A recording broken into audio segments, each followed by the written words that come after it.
Hey guys, uh, hit me with a +1 if you can see and hear me. No countdown today, just shooting the shit. Oh, here we go. +1 if you can see and hear me. Sorry about that. I guess you can hear me because I had another browser window open. So yeah, I'm joined by one of the people I most despise of this whole commentary community, Brian Berletic. Now I despise him for very, very good reasons. Number one, he's smart as fuck and makes me look like a fool. So I hate him for that. Number two, he's always like with a tie and his nicely, starched shirt, and he makes me look like a bum. He makes me look bad, motherfucker. But here, how's it going, Brian? Good to see you, my friend. It's going okay, I guess. I think that's the best intro you've ever gotten, huh? Yeah. No, man, we're gonna dive right into it. This bridge bombing, right? Everybody knows more or less what's going on, and if you don't know, if you're waking up in the States, the Kerch Bridge connecting the Crimea to the mainland of Russia got blown up. Now it's unclear at this point what it was. It looks like some sort of truck bomb, potentially a suicide bomber. And from what I understand, interestingly enough, I wanted to run this by you. Did you know that on one end of the bridge, I forget which one, they had a machine that detects explosives, but not on the other? Okay, so they must have known that, number one. And number two, the fact that they blew it up right when that fuel train was passing by means that they knew that that was coming and they were hoping for that effect. The SBU immediately took credit for it. I'm not going to doubt them. What do you think? You think they did it? Well, yeah, either they or their sponsors or a combination of the two. I saw the footage. Everyone is saying that it's most likely that truck that you see in the video. There's a car that gets basically vaporized as well, civilians. Yeah. I'm not so sure. I'm just going to wait and see what the investigation says, because you really can't tell where the explosion is coming from. It's just the truck is there, there's a flash, and everything is gone. Part of the roadway collapsed. The railway section is supposedly still intact. Two pieces of it collapsed. Yeah. Oh, okay, yeah, two sections. No, but they were separated. I'm guessing, okay, that the bomb blew up, and that section was broken, and it must have shifted the other. This section gets blown up. It shifts this one that remains, and the one over here sort of like fell over. It must have been something like that. When I saw it, I thought to myself, it's no big deal, because the support columns are still there on both the train line and the car line. And so replacing those sections, it's going to take time. It's not the end of the world. And according to chat, correct us if we're wrong, the Russian Ministry of Transportation is saying that they're going to have the trains running by the end of today. Yeah. So it means nothing. Yeah. Oh, you heard that too? Yes. Well, we'll see if that happens, but that's what they've said. But even if it's not today, it is like a couple of days from now. I still think that more or less diminishes the impact of the attack. Certainly, I mean, Ukraine, there's people there taking credit for it. They've been talking about destroying the bridge since it was built. Yeah. And now the thing that struck me most about this is the timing, because we saw the offensives launched at Kherson and then Kharkov. And then there's been this talk on both sides about another one toward Melitopol. And what they're trying to do is sever the land bridge between Russian forces in Kherson and everyone else in Russia. But you wouldn't truly sever forces there if the Crimean bridge was still intact and traffic was moving along it. So they hit that. Most likely, if they're going to do this offensive, they will do it very, very soon. At any moment now, they could launch that offensive, because like you said, like we're talking about, what if they repair it and then it's not severed? So there's this disruption. There's a bit of a disruption. Yeah. It's kind of like those attacks on Belgorod at the beginning of the conflict, that these very ballsy helicopter pilots, who are probably dead now, poor bastards, who flew really right, like about 50, it looked like maybe 20 meters off the ground, all the way to Belgorod, which is quite the trick to do at night. And they bombed Belgorod and it meant nothing. I mean, this is my thinking, and I want to run by you. That the Nord Stream, that was terrorism, outright, right? And now this, right? Now, insofar as this operation or whatever you want to call it, my thinking is that the Zelensky regime would never have done it without the okay of NATO. Yeah. Do you think that that's a reasonable inference?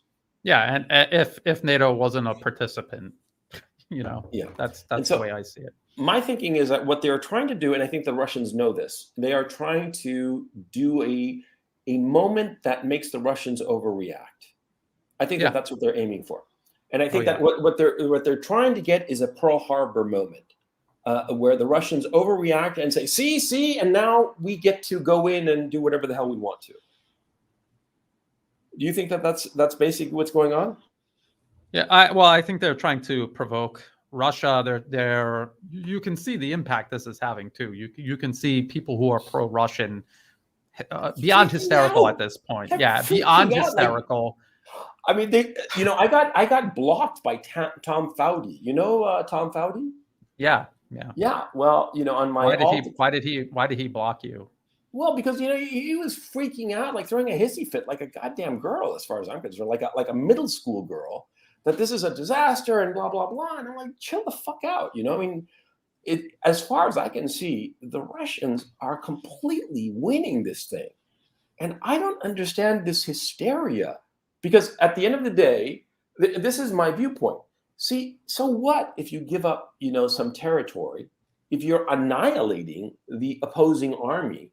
And that army has to expend waves and waves of soldiers and gear and tanks and whatnot to capture meaningless territory that doesn't have any real operational value. And you're withdrawing your troops, and you don't even have that many troops that you have to withdraw, and your losses are minuscule because, of course, you have losses. It's inevitable.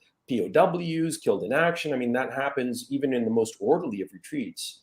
But you're inflicting, 4-digit losses, KIAs, on the opposing armed force for these meaningless victories. And I think of, Kherson, Zaporozhye, the Kharkov, and now the Lyman thing. All of these at catastrophic costs to the Kiev regime forces. And people are like, oh my God, they lost some cow country. They lost like some empty fields in the middle of fucking nowhere. I don't get it. I mean, it's like it's like they're girls. You know what I mean? It's they think it's a video game. Yeah, I mean, this is the thing.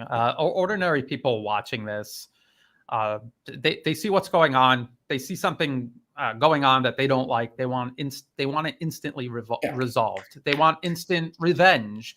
And when you're running a country and you're in the middle of a war, you don't have that luxury. And even just think in your personal life, how many times that has worked out well for you, reacting emotionally, making decisions based on emotion rather than stopping and thinking logically, reasonably, thinking 2 or 3 steps ahead. This is what Russia is doing.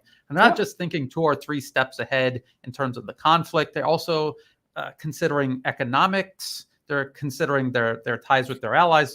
They're considering possible opportunities for escalation for the West. They're thinking of all of this together, and there's a composite picture that says yes or no whether to retaliate and how to retaliate. This is what they've been doing since 2015. I've been following the Russian intervention in Syria since it began, and this is exactly what. Then people would be freaking out. Why don't you nuke Ankara for shooting our Russian jet down? Well, because 10 years later, maybe you still want to have some kind of relationship with Turkey. Maybe things are going to be different. Imagine if Russia overreacted. Yeah. What would things look like today? And so people should keep that in mind. Yeah, I mean, that's the thing that I see. I understand the hysterical cheerleading on the side of the Kiev regime forces and fans and whatnot. Because, by the way, in the West, it seems to me that as if this conflict has degenerated into some weird kind of like sporting event that people have chosen sides. It's just really bizarre because neither side is thinking rationally. And, like I said, this guy, Tom, man, he got all pissed at me when I pointed out, who gives a shit about some fields out in a corner of Kharkov or this little burg of Lyman that means nothing, when the Russian armed forces, with the Wagner group, are knocking on the doors of Bakhmut, where they have, how many, you did a video about this, there were like 30,000 troops there, and I don't know what the numbers are, but I think even Alexander said it was 30,000. Yeah, he did. He was talking some numbers. There's this guy Julian something who works for the Bild. Yeah, and he is a fanatic. He is not a journalist. He is a war propagandist for NATO, for Ukraine. And for example, this morning he's talking about the bridge attack, and he's calling it an illegal bridge, and Putin the dictator inaugurated it, so this is finally the conclusion he's very happy about. But a guy like this is also pointing out at the same time that when Ukraine advances, Russia falls back, and they bring 90% of their men and equipment with them, which means you're taking territory, but you're not destroying the Russian military. On the other hand, you are losing your own army. Play that out a few steps ahead. What happens when you reach the fullest extent of your offensive? You've lost your army. Now you're stretched out physically. You're thinned out in terms of manpower and equipment. And Russia is sitting there with not only all the equipment they started out with, but 300,000 additional troops moving in. What do you do? How does the game look then? Does that look optimistic for Ukraine? And I think everyone knows this on both sides. This is this last ditch offensive, all in, and they're trying to provoke Russia, because when you're provoked, you make mistakes. Look at the people overreacting, and look at their advice, and just think about what if Russia actually did that? What a bad idea that would be. It would be a horrible comment. Yeah, somebody asked here, Rand McCullough asked, Lyra, do you still predict the U.S. will use nukes? I think that their trigger finger is itching in that regard. Because, all this talk from the West of using nukes, man, because it's strictly coming from the West. And the Russians have said and done absolutely nothing. And it's more important what they do. They haven't changed their nuclear posture at all. And even the West has admitted to the fact. And they're talking. The Pentagon says that. You're not just making that up. Yeah. And so my thinking is that all this shit is just a provocation to make hysterical people freak out and make the Russians make a mistake. That's what's going on. And I personally, this is impartial. This is just being even-handed, just looking at the situation. I think that the smartest thing for Russians to do is chill the fuck out and just keep on doing what they're doing, because it's working for them. They don't have to do anything. And this shit, it's like a bee sting. It's annoying. It's trivial. It's not going to change your life in any meaningful way. It's certainly not going to change the outcome of this conflict. And so that's the thing that I'm struck by. Hang on a second. Let me just mute myself. And sure. Man, I felt sick, man. And it was so awful because it was on Tuesday. I was just going great guns. I wrote like a ton of fucking stuff, right? I was like really happy. And I was really looking forward to Wednesday, Thursday, Friday to keep on working right on the book. And, Tuesday night, man, I felt some cold, some bronchial thing. And here I am with cancer sticks, but what can I say, man?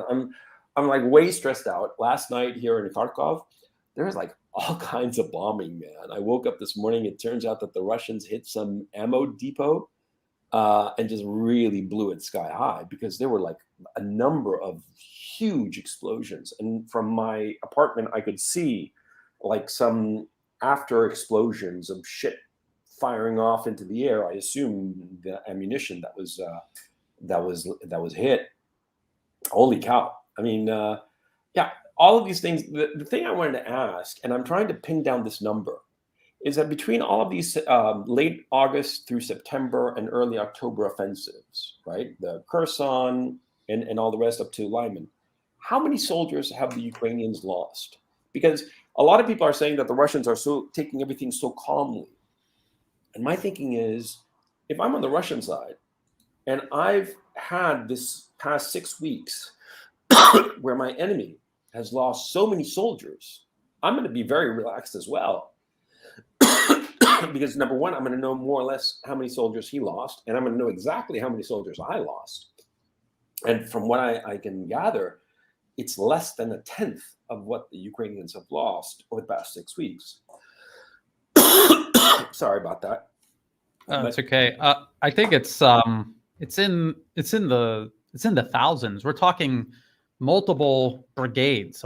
A Ukrainian brigade at full strength is around 4,000.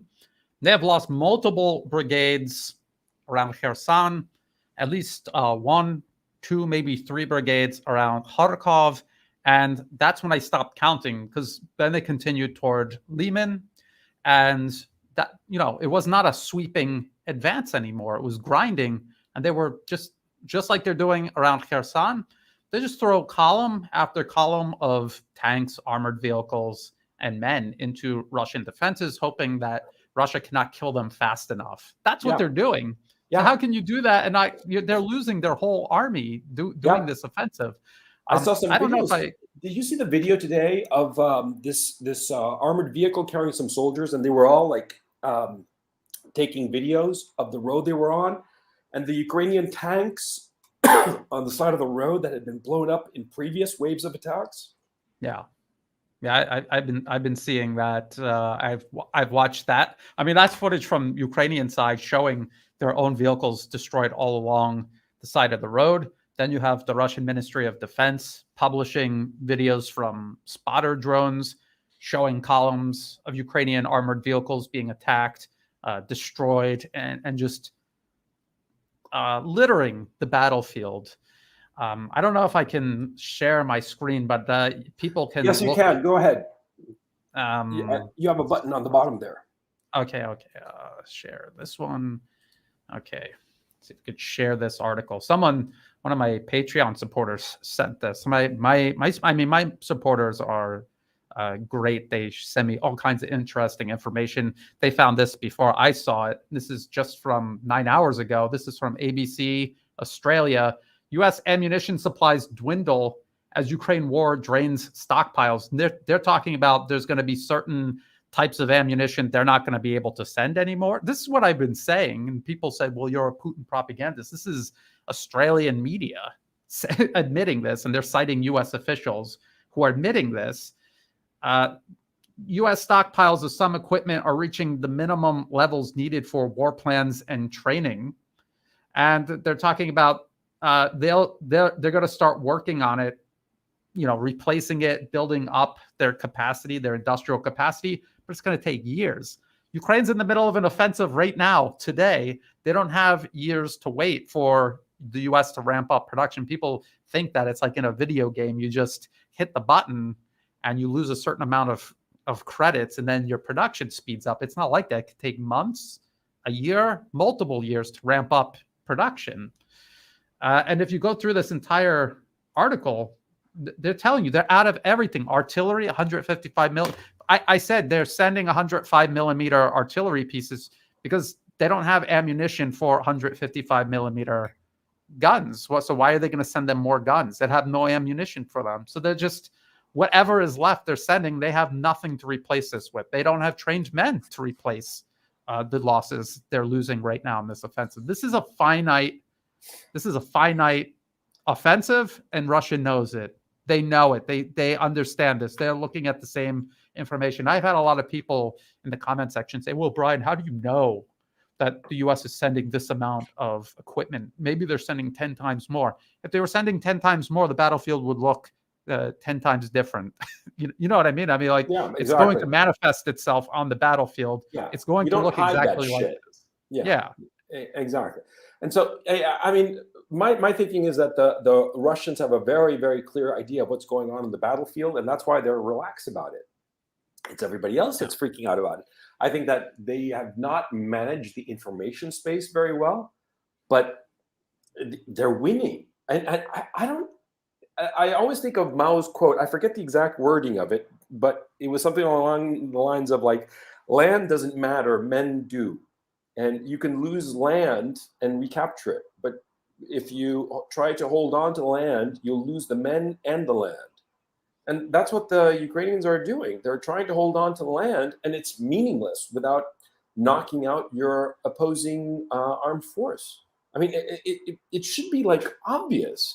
And Yeah. I've been looking all through September at all of these offensives. And from what I understand, it's been like basically 4,000 to 6,000 KIA per offensive. And probably twice that number, if not, twice that number. Because a lot of the wounded on the Kiev regime side, they died because there isn't enough medical equipment or medical people to take care of them, and so that's why their ratio of wounded in action is much smaller. It's not 2 to 3 per KIA, but it's more like 1.5 to 2 wounded per KIA. But anyway, the point is, of the killed in action, every one of them has been like between 4,000 and 6,000, credibly estimated by different people. And so you add that all up, you're talking somewhere between 12 and 16,000 killed in action. And let's make it an even 15,000 killed, and probably say 1.5 times that number of wounded, incapacitated. That's 22,000. So you're talking close to 40,000 men who've been put out of action in a single fucking month. You can't sustain that kind of loss. I don't care how big your army is. I mean, even the Russian army could not sustain that kind of loss. I mean, the current Russian army, not the World War II army. And so, I'm like, I understand the Zelensky regime cheerleaders. Why are the Russians freaking out? It's like, they're human beings. I mean, when I first saw the news, your gut instinct is like, what? How is this happening? Why is this happening? Why are these people in Kiev walking around? These leaders in Kiev walking around almost completely confident that they are safe and they have nothing to worry about. Western leaders come to Kiev and visit, and they act with absolute impunity. But that's when, again, we're all human. We have emotions, but that's when you say, okay, that's what I'm thinking emotionally. Now, what are the facts? Let's put a list of facts on like just a card or something, write it out and see what it actually adds up to. Yeah. And if Ukraine is gaining territory and losing absolutely everything else, they're not winning. There's many different ways to measure victory on a battlefield, and you cannot deny that they are not winning territory. They absolutely are. Yeah, but they're losing equipment, they're losing people, and this is stuff that cannot be replaced. And we just looked at an article. It's even the ammunition cannot be replaced. Yeah, and well, the other thing that it leads me to conclude is that the Russians might have a very clear notion that the Kiev regime forces might be at the very end of their tether. You yourself, in the video that you posted today, said how as they advance, they're stretching out their supply lines and thinning out their whole advance, and it can be cut, lickety-split, and no problem. And cut, and those forces captured, annihilated, right? And so my thinking is that Russians probably have a very, very good sense as to how overstretched the Ukrainian armed forces are. And so they're relaxed about it. But my thinking is politically, though, because the West has cut off all communications from any kind of dissident, how both you and I are in constant danger of being deplatformed because we don't toe the narrative line. I mean, come on, like we're just a couple of fucking losers talking about this shit on internet, on YouTube, right? In some obscure little corner of the internet. And we might actually be platformed, and we're microscopic. I mean, no offense to you, certainly. No, I totally understand that I'm a very minor cog. When I see myself on lists that Kiev is putting together, I just think you guys are extremely insecure. If you only could see my daily routine, and if you think that I'm a threat, that is pretty sad. Yeah, exactly. I mean, I'm a borderline fat middle-aged guy, and what the fuck, who's spending most of his days writing a book on fucking philosophy and history. What the fuck? How am I a danger? But it's the thing is that they are gaslighting their own people. That's the thing, and that's what has me completely worried. because they're going to do this and show, oh, the Ukraine's struck against this key bridge, that without this bridge, Russia collapses, right? And so they're going to argue that it seems that they're building the ramp so as to do some sort of false flag operation and blame it on the Russians. I mean, that's my thinking. That's the only thing that makes any kind of sense. You know what I mean? If anyone in your audience is not listening to Alex Christoforou, his daily videos, him and Alexander Mikioris, they do videos together, as the Duran. They both have their own channels. They do excellent work across the board. But Alex Christoforou has been really on target in explaining this propaganda campaign about Russia never said anything about using nuclear weapons at all. And they've even come out and said, no, we're not talking about doing that. And so he's explaining why they're building up this narrative. And again, you have to, I'm watching the offensive, and I know that I don't know exactly when Ukraine is going to be out of steam and be left vulnerable, but I cannot imagine that their sponsors don't have some sort of next step after that. And it's going to be a desperate next step, because what else do they have? And you could see that this hitting the Crimean Bridge, all of these things are for optics. It's for panicking, and it's working. It's panicking people in Russia, Russia's supporters, and it's supposed to get the gears going for some sort of political upheaval and perhaps conclusion to this conflict before it concludes militarily. And if it concludes militarily, it most certainly will conclude in Russia's favor. So they're trying to get this. This is exactly what Germany was doing at the end of World War II. And it's only going to work if people who support Russia start freaking out and don't take a deep breath and think logically. Go read The Art of War by Sun Tzu. It's online for free. Just go read through it and see what they say about keeping your emotions in check and provoking the emotions of your enemy, and ask yourself if that isn't what this looks like. Because the offensive, Ukraine's offensive, what do you think it's going to do? Do you think they're going to take Crimea? Do you think they're going to take Moscow? No, let's get real. It's not. It's got an expiration date, and when it reaches that date, they're done. There's nothing else that can happen for them unless NATO intervenes directly, which might be another possibility that this is all leading up to. My thinking is that NATO won't intervene militarily in any kind of direct fashion because they don't have the gear for it. They don't have the gear and they don't have the men. And they're scared of the Russians because the Russians do have a panoply of weapon systems that the West cannot match. And that's a fact. And the Yavoriv thing at the beginning of the war, that put the fear of God into them. Were it not for that hit on the Yavoriv training center, which is in Western Ukraine, which happened, I think it was the 11th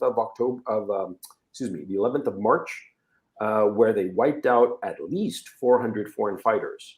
And something else they didn't talk about, they blew up at least $400 million worth of Western gear, because that seems to have been like a weapons depot for a lot of NATO stuff. Because Yavoriv is like about, I do believe it's something like 40 kilometers, about 25 miles from the border with Poland. So it's that perfect distance where you can ship stuff back and forth and no problem. I mean, you can have it there and then pull it out real quick and put it back in. And I think that it caught them with their pants down with weapon systems that they couldn't even see coming. And it freaked them out. And that's why the Pentagon, as I understand it, and Larry Johnson has been saying the same thing that he got from other sources, pretty much the same information, that they're like, no, we do not want American troops on the ground there, but there are shitloads of contractors. And the other thing that I insist on is that all of these weapon systems, the M777s, the HIMARS, all of them are operated by American troops, American or British troops. I mean, somebody with a NATO background who might have been, handed in his letter of resignation and 2 minutes later signed a contract with a military contractor to operate those weapon systems, because there's no way that the Ukrainians could have done it because they don't have the time to train for it, right? And so, yeah, it is a proxy war. NATO does have boots on the ground. I can say that I've heard a lot of fucking English speakers, and that's all I'll say about that. I don't want to get myself into trouble. But My thinking is that they know that they can't put troops on the ground. They know that they cannot put up a force that could match the current Russian expeditionary force, let alone the 200,000 to 300,000 more that they're going to bring in, which my thinking is that they're going to use that force to just sweep across the country. I think that that's the ultimate goal of the Russians. I think that they've made up their mind to take over the whole country. And I think that they know this. And so I think they're trying to create the political justification for their own people to go nuclear. I think that that's the escalation ladder that they're on. And so you have Nord Stream, blame the Russians. The Kerch Bridge thing, hey, Ukraine won, you know, and they're going to escalate and try to slip in a nuclear weapon. What's his name? Number one, Zelensky talked about, asked NATO to do a preemptive nuclear strike. You heard that, right? Yeah. And then I saw him walk it back also. They all walked it back. But I mean, come on, we're all grown-ups. We know exactly what he said, right? The translation was not that goddamn bad. You know what I mean? And the other thing I've been hearing is that they're talking about, the Zelensky regime is talking about creating a dirty bomb. Because, you know, they do have nuclear energy reactors, and they can get the material to create a dirty bomb. I mean, ultimately, I'm not sophisticated on this kind of stuff. I'm assuming that all you need to do is use the spent fuel rods and put some dynamite to them, and boom, you got a dirty bomb. Is that basically the upshot, right? I mean, this is the symptoms of desperation. They know that the end is near. And so the issue becomes, are they going to take that fatal next step? Because after that, all bets are off. What do you think? Do you think they'll do it? I'm not really sure. I'm not really sure about that. Another thing people have to keep in mind is things like nuclear, biological, and chemical weapons. That they are dangerous, obviously. I mean, a nuclear weapon could destroy a city, but we also have to, on the other hand, really think about what, okay, so you're going to use nuclear weapons. What exactly are you going to do? Especially, and especially because Russia has nuclear weapons, they can retaliate. So if you hit Moscow, they're going to hit London, Brussels, Washington. It's a done deal. So why would you do that? I would not underestimate NATO. I don't want to make the mistake of doing that, but I generally agree with the what you're saying about their capabilities and their ability. They're kind of wading into it in this more indirect way. And does it really seem like it's going well for them? And do they extrapolate from that a good outcome if they got more directly involved? Will they try to do the buffer zone option, which I've been talking about since this all began, just like they did in Syria? I've always thought that the Poles would take west, and that the Russians would allow them. My thinking has been the Russians would allow it, but the line would be, Lviv, Ternopil, around there, like just that western. What? Yeah. I mean, they would say, you could have it. We don't want it. You could have it. And my thinking has always been that the Poles want that land so desperately, or Kaczynski, Janusz Kaczynski wants it so badly, that the Russians would say, okay, you can have that sliver, and they would shove out all the Nazi crazies in Ukraine and dump them there and create for Poland a Vietnam, basically, because these guys are fucking nuts. I mean, they're crazy, okay? And so, of course, the Russians don't want to hold on to them. They don't want to deal with them. So they shove them over to Lviv, and all of a sudden it's Poland's problem. I mean, that's always been my thinking. That sliver of Western Ukraine, then there's the rump Ukraine state, and everything east of the Dnieper and south of Dnipropetrovsk, all the way up to Transnistria, goes to the Russians, and that's all she wrote. But the West cannot... It doesn't allow for the end of this. The West keeps doubling down, and I don't know where they end. Where's their off ramp? When do you think that they say, enough? This is not working. We have to end this. Do you see any of that? Because I don't see any opposition to this bullshit. Talking about escalation, I'm looking on Twitter. I can't contribute on Twitter because I'm banned, suspended. You do. But I can read it. I can still read it. Pinky handshake, whatever that childish thing was. Yeah, go ahead. So I was just looking at the reaction. What are people on Twitter? And I see a lot of blue check marks. They're cackling. They're celebrating the death and destruction caused on the Crimean Bridge, and Oh, I see people you know what that saying, reminds "Oh, me of? look." You know what that reminds me of? I'm sorry. You know what that reminds me of? In when the German leadership was stuck in their bunker and they heard that FDR had died, they broke out the champagne and celebrated, and they actually thought that this was a turning point in the war. Yeah, Did you ever hear that story? Yeah, it's like that. and so they're saying we hit the Crimean Bridge. Look, it's not civilian infrastructure. Look, they've got a train with military equipment going across it. I'm just thinking, do you truly believe that roads, airports, bridges in Ukraine haven't been hit yet because Russia cannot hit them, or because they've decided up until now not to hit them? And if you want to say that anything that has ever had a tank drive across it is now a military target, that pretty much makes every road and bridge in Ukraine a potential target. Is that the road no pun intended, is that the road you want to go down on? Now, I see someone in the comments, the Duran. I don't know if it's the Duran, but they make a good point, coincidentally. Is it the Regime, Duran? it Can you says, highlight it? I don't know how to from here, but it says regime. I think that if you hit on the comment, in your StreamYard's window, I think you can highlight it. Feel free to do so.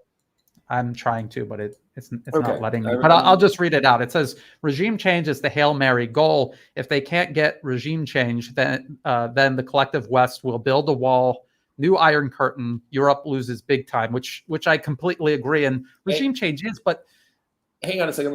I mean, to answer that, if it's the Duran, if it's Alex Cristoforo, I assume who's running that. Alex, send me an email and I'll send you the link to join us if you want to. Okay, I'm sorry. I'm sorry. What? Well, I mean, something that Alexander Mikuris has been saying is about the political landscape in Russia. It's not that there's a large amount of Russian people who are against the war or wanted to stop. What they're upset about is, just like we were just saying, is that it's not being fought aggressively enough. So what kind of political change do you think you're going to spur in Russia through some attempted regime change? You can see what the climate is in Russia. You're only going to open the door to more escalation. You're not going to get some sort of political reprieve by somehow you take out Putin, and then who takes over? You want Medvedev. Medvedev you want is someone like over. That in. Yeah, so. He is. Holy cow! He is just like, ready for bear. Excuse the pun, but he is just he's on fire, man. I thought he was a moderate, to tell you the truth. Well, he used to be a moderate. Yeah. Hello? Well, look, it was a different time. And he was playing his role well. I don't think Russia was ever naive into thinking the West was ever going to be their friend, but they made a very concerted attempt to smooth things over and move forward together into the future, and the West just wouldn't have it. And so when it's not working, you need to stop trying to do the same thing over and over again, thinking there's going to be a different result, and you need to change your posture. The thing also is that they don't seem to understand. They talk about regime change, and Alex, I know, I don't think I'm putting words in his mouth when I say that Alex has been saying that they just want to change it from Putin to whomever, and they'll work with that. They'll work with whoever comes up on top in the Kremlin. But they don't seem to understand that the Kremlin as an entity, as a political entity, okay, the whole leadership class in Russia, they know that the West wants to kill them all, destroy them all. Okay. Yes. And so they understand, no, Putin is our guy because he represents all of us, because all of us are going to have our heads on a pike if the West gets its druthers. So they have no intention of getting rid of Putin. And besides, I think that the smarter people in the Russian leadership, they certainly understand that Putin has been handling this exceptionally well. And people like Lavrov, like Shoigu, they are happy with the job he's doing because they understand that he's pretty much on the money. And so the idea that he's going to be knocked out in a palace coup, I think, is absurd. Because even if Putin's position were weak, all the others know that the West wants them dead. They all know that the West wants to break up Russia, and all these people are nationalists. And on top of that, a final point is that with the mobilization and the scaremongering among the more Western inclined Russians, who the more, let's say, industrious, more ambitious people have fled Russia, at least a couple of 100,000, say it's 1 million, just for shits and giggles. If 1 million of those much more pro-Western Russians have left for Georgia, for Kazakhstan, I follow a whole bunch of channels of these pro-Western Russians who used to blog from Russia. They all left. And I think that what that means is that the people who have remained are far more hardcore. They are not going to give up the ghost because they feel that this is really existential. And they know that it's not against Ukraine. Ukraine is just a proxy. And they all understand that this is a fight to the death with NATO and the West. And they're up for that war. They're going to make it happen. They're not going to back off. And I like what you said. It's a reality check. Russian President Vladimir Putin is not Russia. He is one man in a network of interests, administrators. Pretty much every country is. It's just a matter of how much influence does, say, the U.S. have over that country and that circle of interest. But every country has their own circle of interest that are invested in that particular country. Even the United States does. They're not running things in the U.S., but there are circles of interest in the U.S. who care about the U.S. Welcome, Alex. Whoa, is that Alexander Solzhenitsyn I see? Wearing a hat. How are you? How's it going, man? Good to see you. Hey, Gonzalo. Good to see. How you feeling, Gonzalo? Better? Oh man. Well, the thing is, see, when I get a little bit overexcited, I'm like, oh man, a cigarette would be great, and like my bronchial tubes are just fluey, man. I was out for like 4 days, and now I'm smoking again. This is the first couple of cigarettes I've had since Tuesday, and I already can feel that I'm going to be paying for it. But anyway, great to have you on. Your thoughts on the Hey, Kerch Gonzalo. Bridge? Hey, Brian. Great video, Brian, that you just did on the Kerch Bridge. I actually cited it in my video. Thank you. I cited Brian's analysis on my video that I did. I just got up. Yeah. Hell of a regime story, change. man. I think you guys were talking about it. They want regime change, and they're trying to do everything they can to get the regime change. Okay, this was a huge escalation. I mean, this is, let's be honest. This is a terrorist attack against the Russian Federation. It is what it is. It's a terrorist attack. If it was against any other country. I cannot believe that I'm saying this, but the United States is a terrorist state. It is indisputably a terrorist state. Nord Stream, and then giving the go-ahead for this bombing.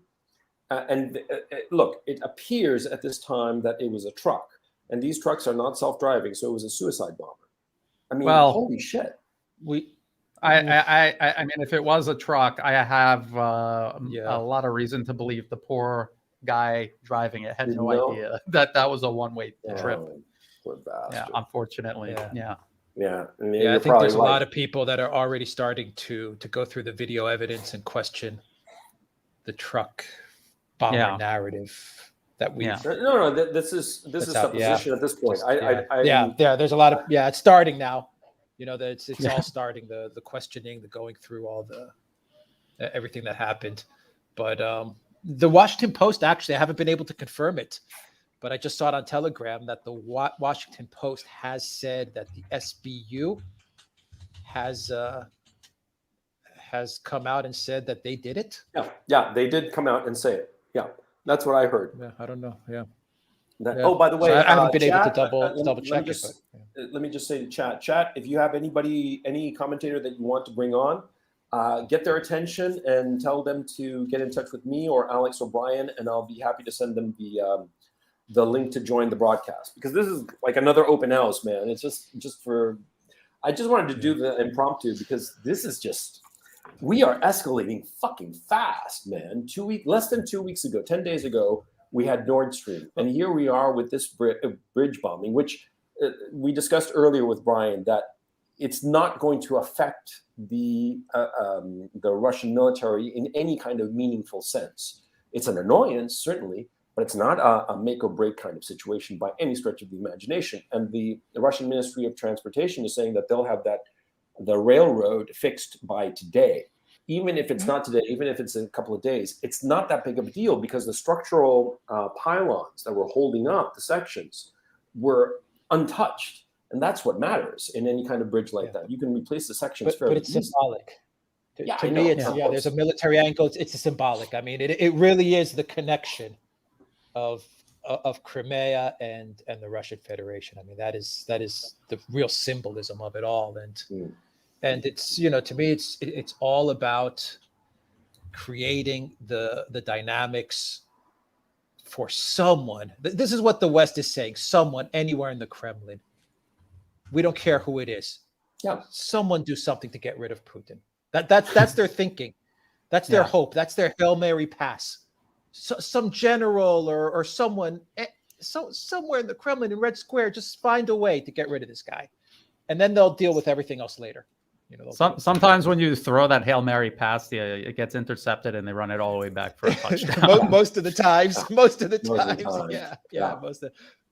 I'm looking at the Washington Post article that you were just talking about, Alex. It's titled "Explosion Hits Crimean Bridge, Damaging Russian Supply Route on screen."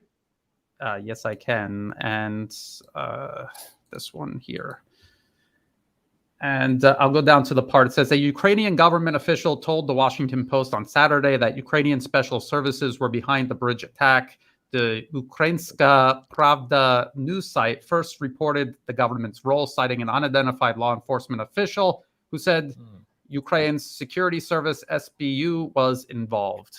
That's the Washington Post. Okay. Yeah. I heard it from somebody on Twitter that was saying that the SBU was taking responsibility for it.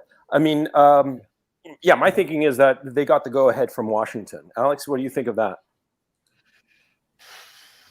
It is Ukrainsky Pravda, so I guess the Washington Post is saying that Ukrainsky Pravda is saying that they have sources in the SBU that are claiming responsibility. I think it's okay. I mean, I don't know how involved Washington or NATO are with this. Who knows? The end result, the end goal is the same. The end goal is the same, and all these forces are working together to get rid of Putin, and that's why they're coming out and they're celebrating it and they're taunting Russia. And you have the Estonian, I think the Estonian Prime Minister or President was saying, "Good job." Who's that guy's name? Sikorsky. He tweeted. Yeah. He tweeted. Oh, he tweeted something after the thanks USA. Yeah. After that one, he tweeted. What did he tweet? Something along the same, something like what he did last time, like one of those tweets. I don't even know. Good job or something. I don't know. Whatever. He tweeted his support for what happened. I mean, this is like high school stuff. These are high schoolers. Our leadership in the West, they are high schoolers. Yeah. And they're just trying to taunt, embarrass, humiliate the Russians into doing something. They want Russia to escalate. That's the part that I haven't been able to piece together. I don't know what you guys think. Sorry, Alex, let me ask you something totally different. Is Zariel your moderator? Yes, yeah. Yeah, I think he's on the stream. Yeah. Okay, Zariel, I'm going to make you a moderator. Do your thing, man. I just made you a moderator, and I'd appreciate if you because he was saying that there was some porn stuff happening, and because I wasn't able to fix the comment moderation stuff. So Zariel, do your thing. Sorry about that, Alex. Please continue. No, I was just going to ask you guys, Brian Gonzalo. I mean, the one part that I can't piece together is why would they want Russia to escalate? To me, it seems like they want Russia to escalate. Oh yeah, of course. They want a Pearl Harbor moment. They want a Pearl Harbor moment. See? They want a Gulf of Tonkin moment, a Pearl Harbor moment, a trigger that can allow them to open up the money spigot and the war spigot. That's the whole point of this. And I started saying, well, my Twitter account is gone, but I said in a long Twitter thread that the smart thing that the Russians could do, and I said this back in April or May, certainly, I said that the smart thing for the Russians to do is to keep this war as boring as possible. It's just a slow, relentless grind that does not give the Americans that dramatic moment for them to escalate. I mean, look at American foreign policy historically. It's always been, remember the Maine or the Gulf of Tonkin or Pearl Harbor or 9/11, the war on terror. The Americans, they get hyped up when they see some sort of dramatic, seemingly catastrophic attack on them. And that's when they hop on their horse and go off and ride helter-skelter and do all kinds of damage everywhere, okay? And so, the USS Maine, the Gulf of Tonkin, Pearl Harbor, 9/11, it's always the same playbook. And that's how they manipulate the American people into going into these pointless wars that they have no business being involved in. And so that's what they're going to do. That's what they're trying to trigger the Russians into doing. And I think that the Russians are smart enough to realize this. And I think that that's what's causing so much frustration among a lot of the Russian commentariat, that the Russians are not going a whole hog. Putin and the Kremlin are playing it slow. And they're smart to do so. Because at the end of the day, as I said at the beginning of this broadcast, I don't know if you caught it, the war is won by destroying the enemy army. That's how you win every war. And the Russians, whether you like it or not, whichever side you're on, you have to admit, that's what they have been doing, and very effectively, of just grinding away at the Zelensky regime forces. And so all they have to do is keep on doing what they're doing and keep it low drama. No big sweeping explosions, no dramatic moment that will give the West, the Americans, the excuse to get, all hands on deck and let's go to war. I mean, that's my thinking. See, Alex, what do you think of that? Now, I was going to ask Brian, you put up an article from Australia, I believe, where they outline how the U.S. is pretty much running out of weapons and ammo. So if their goal is if the U.S.'s goal is to get involved, how do you explain their goal to get involved, unless they really want to get involved in a heavier way than just conventional? Because it looks like the U.S. I know Europe is dry, guys. They don't have anything else left to send Ukraine. Well, it's a couple of things. I kind of agree with Gonzalo about, they're trying to build this narrative. Actually, Alex, you were saying this narrative building. They're saying, Russia's military is done. They're desperate. Look, they just hit the bridge. They'll do anything. And so, they're teeing up a possible false flag. And if people think that's just conspiracy theory, the U.S. did this repeatedly in Syria. It didn't work. And I don't think that it's a viable strategy, but it's not beyond them to try something like that. Now, if they were to get Russia to escalate, or, this is the thing that's bothering me.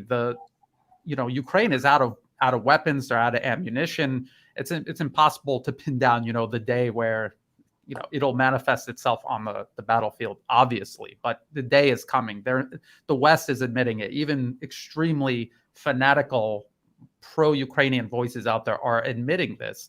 What is their move that they're going to make once Ukraine is fully overextended, thinned out, and now the momentum is about to shift? What are they going to do? And I like you, Alex, maybe Gonzalo, I don't know what they're going to do. We were talking about how they're like high schoolers. Well, a lot of high schoolers do stuff without thinking about what they're going to do next. They didn't think 2 or 3 steps down the road. You can see how the West has painted themselves into a corner in so many different ways that defies leadership that would be thinking a few steps ahead. So maybe this is just another example of they're in the corner. They're just pushing any button that they can. They hit this bridge and they're just celebrating. I don't know. It could be that, but we have to be very vigilant.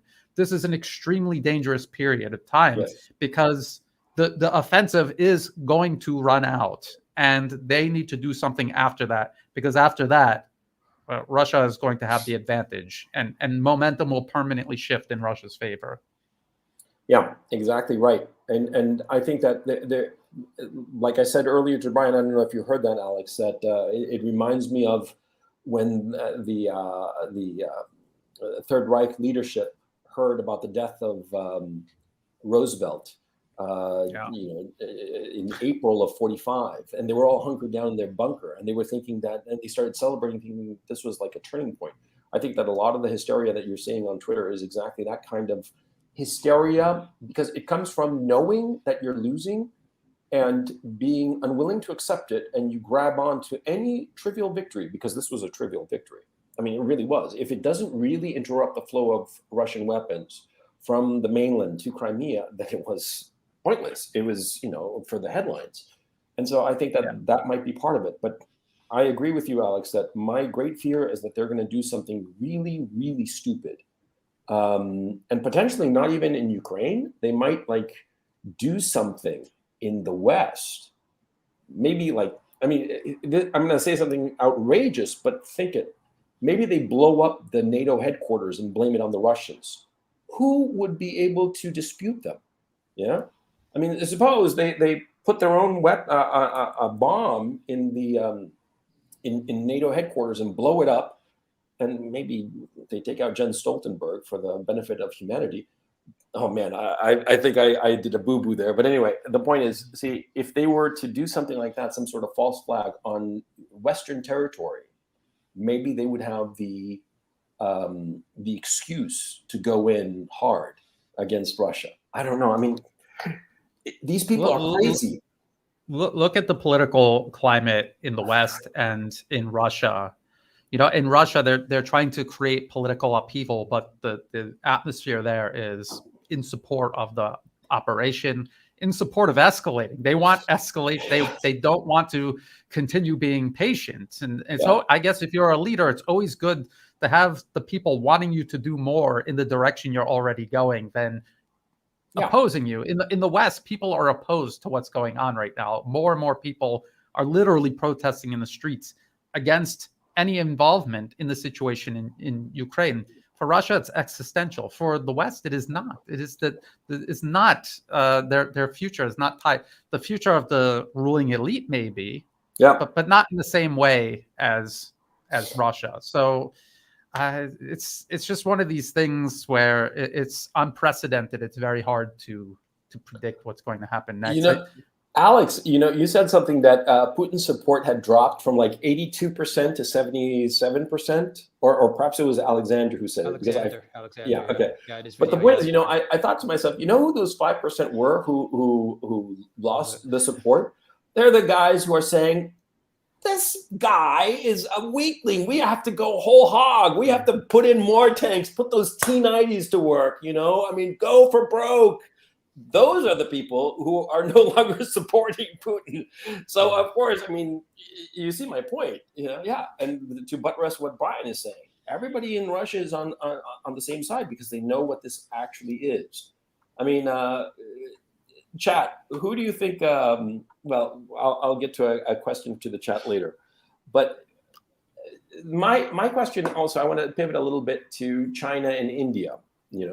Because I've been thinking about this a lot, and I'm coming to the conclusion that this war has been the greatest thing possible in terms of the relationship between Russia and China and Russia and India, because all of a sudden China and India realize how much they actually need Russia and that they cannot depend on the West, because the West will arbitrarily decide to say, oh, you're on the naughty list, and start cutting off oil or food or whatever, sanctions, which will only hurt the people of those countries. And I think that the Russians strategically, on a strategic level, insofar as their relationships with China and India, are in the driver's seat. I think that this whole thing, this very careful diplomacy on the part of Putin and Lavrov, has led to a situation where China and India know that they cannot abandon Russia ever. Do you guys agree with this? Well, I will connect Russia and China here. When you look at Twitter, the reaction to this attack, you see the collective West essentially celebrating the destruction of a bridge connecting people together. You have to think, what kind of civilization celebrates the destruction of bridges connecting people together. What is the West building, and why is the West constantly actually just blowing up infrastructure? The destruction of the Nord Stream pipelines, the attempted complete destruction of this bridge. This is not the first time that this has happened. The West, the U.S., has been waging a war against China's One Belt, One Road initiative, which Russia is involved in. Some in Europe were involved in it.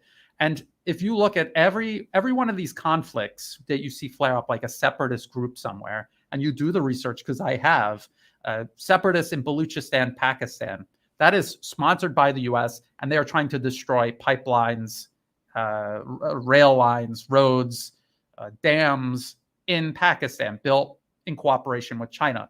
In Myanmar, there's a U.S.-backed armed opposition that is attacking pipelines that are part of the Belt and Road Initiative going through Myanmar. Here in Thailand, the US-backed opposition, they haven't blown anything up, but they have come out in opposition of Thailand working with China to build high-speed rail. I mean, it's already under construction, and they're coming out opposed to it. If they had their way, they would reverse it, undo it.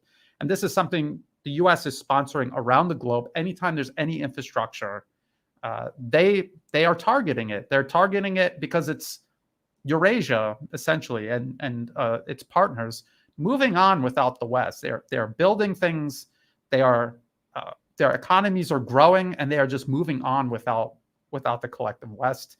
And the West, in the interest of their hegemony, they need to stop this. So they're attacking the infrastructure. And again, just what kind of society celebrates destroying bridges rather than wanting to build them? I mean, when you look at the comments, oh, it's an illegal bridge, anything connecting with Russia. I mean, the Ukrainian regime installed from 2014 onward is just a irrationally anti-Russian project that just does things that make no sense for the actual best interests of the people living within those borders. Well, they don't care about the people living in their own borders, or else they would have gone to the negotiating table back in March. I mean, they do not care about the Ukrainian people at all.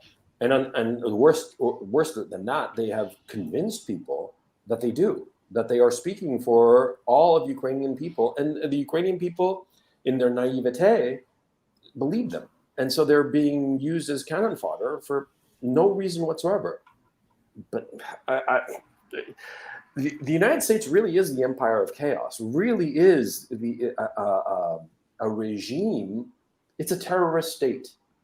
Somebody has to say it, because all these activities that the United States is doing, everything that you enumerated, Brian, and these two attacks on Nord Stream and the Kerch Bridge, these are the acts of a terrorist state.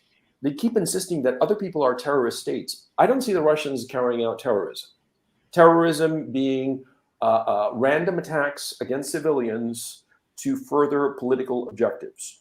I do not see the Russians doing that at all. When they hit a target, they have a very good military reason to hit it, whereas the United States consistently carries out extraordinarily destructive measures that hurt the people. The sanctions regimes, they never, ever have undermined a regime in any country that's been targeted by sanctions. They only hurt the people. And paradoxically, every time a country gets hit by sanctions, it strengthens the regime because the people feel that they are being attacked by the United States and the West. And it's so self-destructive in terms of achieving your political goals, and so inhumane. I think that that's the thing that bothers me the most. I'm speaking dead seriously here, no fooling around. These policies of sanctions, of terrorist acts that the United States either commits directly or sponsors, these are terrorist acts that are inhumane. They are evil. I mean, as simple as that, not more complicated than that. And so, as far as I'm concerned, and you know, the Nord Stream 2 thing really set it in my mind, and it's not going to get dislodged. The United States is a terrorist state. It is a state sponsor of terrorism. It is the thing that they accuse every one of their competitors of being. They are that thing. And that's the thing about the American regime. They constantly project onto their enemies the evil that is within their own hearts. I find them despicable. I have no intention of ever returning to the West. I'll tell you that right now. They talk about say like China being a threat to global peace and stability, but it is actually the United States, or when they accuse Russia of that, it's like you said, projection. Think about what the alternative future would have been if Nord Stream 2 was completed, cheap energy was flowing into Europe. Europe and Russia were working closer together. Do you think there would be some sort of motivation for Russia to get involved militarily anywhere to jeopardize that?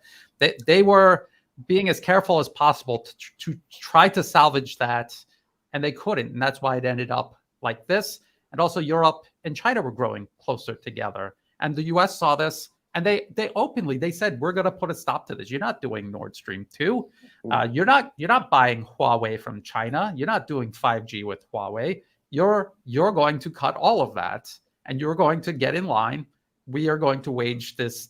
I guess it's becoming increasingly an overt war against Russia, China, and anyone who sides with them. And then we're watching that unfold. It is extremely it's an extremely dangerous period of time because the United States has had this advantage economically, militarily, and as it fades, their acts of desperation become more and more dangerous.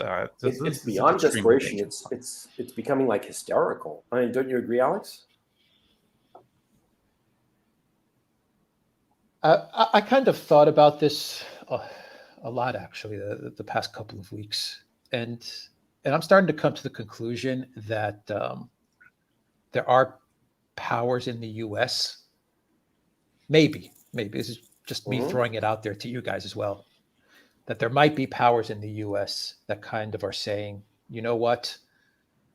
Yes, we're gonna go full speed as much as we can to hold on to our unipolar hegemony, our power. Yeah, we're gonna do it, but just in case things don't work out, isn't it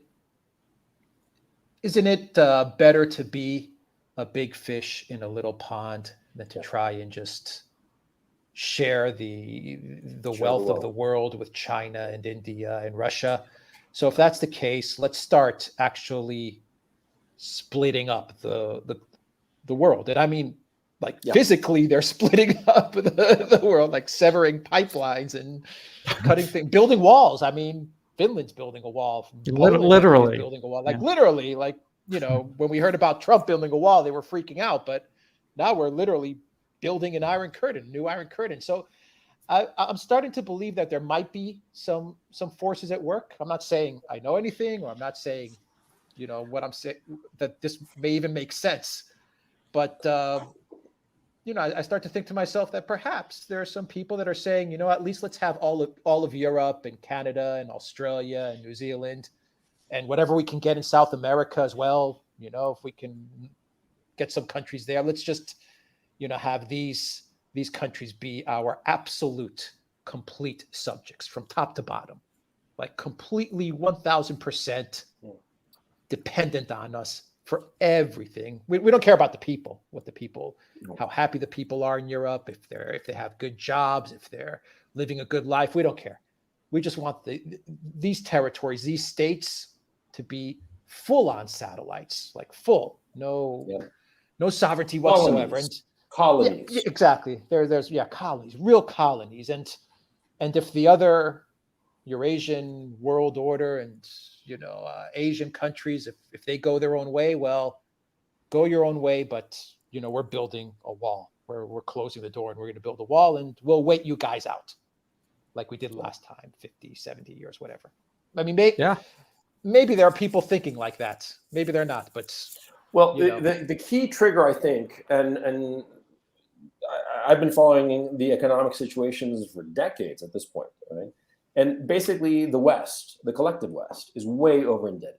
It is so over-indebted because it had two desires. On the one hand, to have this welfare state across the West, and also, of course, the inherent corruption of the military-industrial complex and the other industrial complexes, the pharmaceutical and tech and all the rest of it.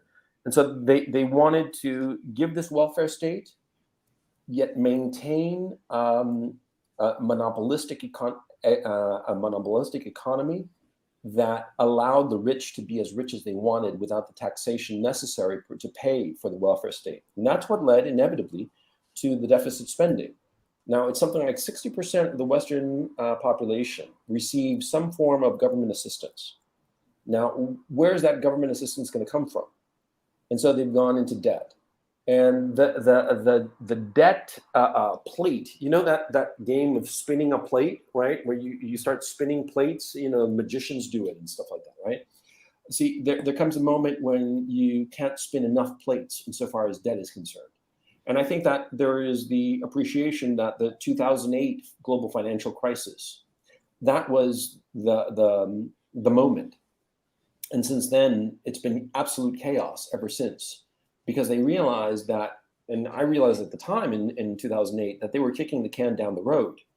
And I think that a lot of people in leadership positions in the West realize this. And that can has been kicked down the road for the last 14 years. And here we are, and we are about to see an economic catastrophe in Europe. And this catastrophe is going to hit the United States within 6 to 12 months after that. And so I think that it's a last gasp to try to figure out a way to extract resources from other regions to prop up this collapsing system.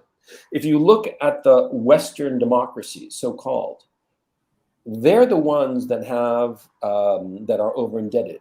The rest of the world is not. There's actually a series of maps that's very amusing, you know, that shows, you know, what is the collective West and the map of the over indebted countries, and it's the same. You know, it's. I think it's ultimately an economics problem, and I think that you're right that there's a group of people that recognizes that the indebtedness is over, it's collapsing. And so they have to find a way to wriggle their way out. And I think that people like Paul Krugman, whom I despise, and he's not alone. There are Joseph Stiglitz, a whole bunch of other people who think that economists, you know, Nobel Prize winning economists, you know, a smirk. And these people are of the idea that a great big world war is what can save the American economy, just like it did in World War II. They don't understand the vastly different historical context of the conflict in 45 to the circumstances we have today. And so, but they don't see that. They just see, oh, there was a big war and that saved America and had, you know, 50 years, 60 years of prosperity after that. Let's do the same thing. I think that that's their rationale, as insane as it may sound. But that's ultimately, it's a problem of economics, that they're out of money. And they're out of ways to conjure or magic any kind of money. And so they're going for war. I think that it's basically that. I agree with you, Alex, about them basically consolidating their control. I mean, look at what they did to Europe. They're consolidating their control over Europe at the cost of European prosperity, certainly at the cost of any prospect of European sovereignty, which, you know, there was this glimpse of it as they were building Nord Stream 2, as they were signing deals with China with the One Belt, One Road initiative. There was that glimpse that, oh, you know, Europe might slide out from under this shadow of hegemony, but it never happened. And that's exactly what the U.S. is doing. They're consolidating control over anyone that they can, and they are hunkering down to cut off basically the rest of the world. And the list just keeps growing in terms of the number of countries that are not interested in being a part of that and want to move on with multipolarism, essentially. Look what they were just announcing. They were announcing about how they're going to be investing all of this money in computer chip manufacturing, while at the same time encouraging Taiwan to fall on a sword the U.S. is giving them, fighting the rest of China. And it's just so obvious what is going on, what is going to happen to the people in Taiwan. They're going to use them just as they're using Ukraine right now to just create as much havoc, cost China as much as possible in every possible way. And they don't care about what the outcome is for Taiwan. Look at Ukraine. Well, what is the outcome for them? Even if they somehow won at this point, look at what they've paid in terms of achieving that, which they're not going to, but we're just like saying that they might. So I absolutely agree. They are essentially doing the Iron Curtain again, and they're just going to be by themselves while everyone moves on without them. But I don't think that it's sustainable. I think that this is not going to last, and I don't see how they're going to get the upper hand. It's a matter of human resources. Eurasia just has way more people. They're educated. They've got modern infrastructure. This isn't like back in the early 1900s or something, or during the Roman Empire. Technology is making it so that the playing field has been leveled, and it's whoever is investing the most in human resources. Do you see the U.S. investing in human resources? I mean, no, I don't really see it. Europe, UK, no, I don't see it. No, I mean, you sorry, Alex, please go ahead. Go ahead. No, you. No, I just want to say that everyone that's watching this stream and all of us that have been covering this. I mean, we know what's going on in Ukraine, and we know what's going on in Russia, and we know China and Taiwan, but a vast majority of the population, especially in the collective West, they're really not so invested in this. They're kind of very far observers as to what's going on in Ukraine and what's going on with Russia. And Elon Musk's tweets that he sent out are proof to that people really don't know what's going on, and he's kind of red pilling people, geopolitical red pilling people as to what's going on in Ukraine. But a lot of people are just not into this conflict. They don't care, and I think that the U.S., the collective West, can also use that to their advantage in a way. What do I mean? They can. You know what they can do? They can pump weapons and money into Ukraine and go for their Hail Mary regime change in Moscow victory. If it doesn't work out, they can try to goad Russia into really going hard into Ukraine. Mm-hmm. And then they can use the one thing that they do have, and that is their soft media power. And they can spin stories. And I can easily see the United States and Europe doing this. I can easily, and let me know what you think. I can easily see them saying this. The brutal Putin regime has destroyed Ukraine. Ukraine is no more. Russia won, whatever the outcome is. But they did it in such a brutal way. They destroyed everything. And because of that, we're going to have to cut off our ties with Russia, with China, with the East. And all of your suffering, people of Europe, people of the US, it's because of the brutality of Putin. Oh, yeah. We're just going to pick up our stuff and we're going to go our own way. And it's a shame what happened in Ukraine with this conflict, but it was just absolutely, the fault of the brutality of this one man. And we tried to find an off ramp, as like Biden said. We tried to support Ukraine as much as we could. But at the end of the day, the Russians, they played dirty. They did whatever they could to destroy Ukraine. And so everything that you're suffering now economically is because of this one man. That's how they might try to spin it. Yeah. That is literally what they did regarding Syria. They were like, well, they got back Aleppo, but they destroyed the whole city. And I mean, actually, like, there's people who have been to Aleppo or were there, or who have lived through the whole thing, and life definitely improved after all of the terrorists were expelled and they were able to start rebuilding. So yes, they're going to use media soft power to peddle it that way. That is exactly what they did in Syria. That is exactly what they will do for Ukraine. No doubt about it.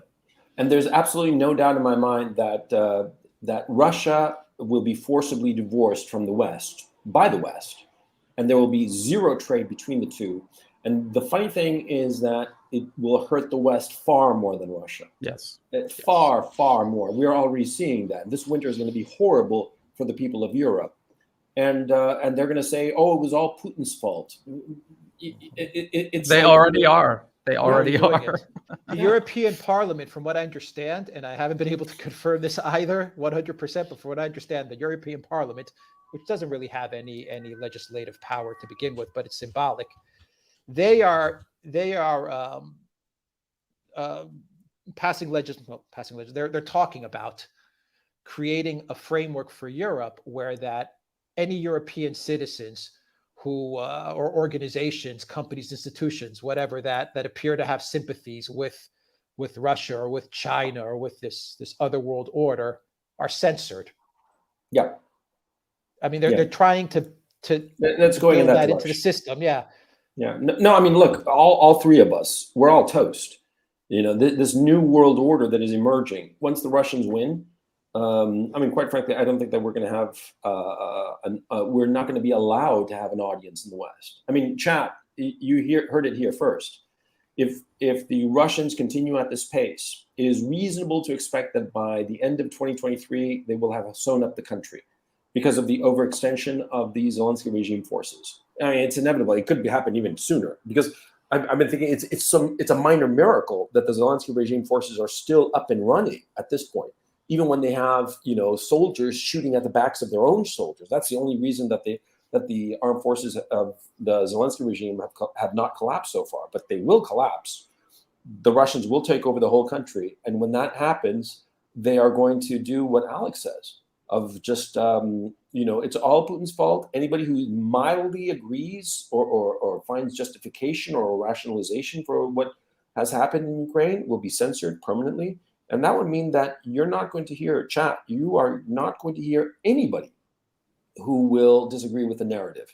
It's all going to be, I mean, the worst parts of 1984, basically. Brian, do you agree?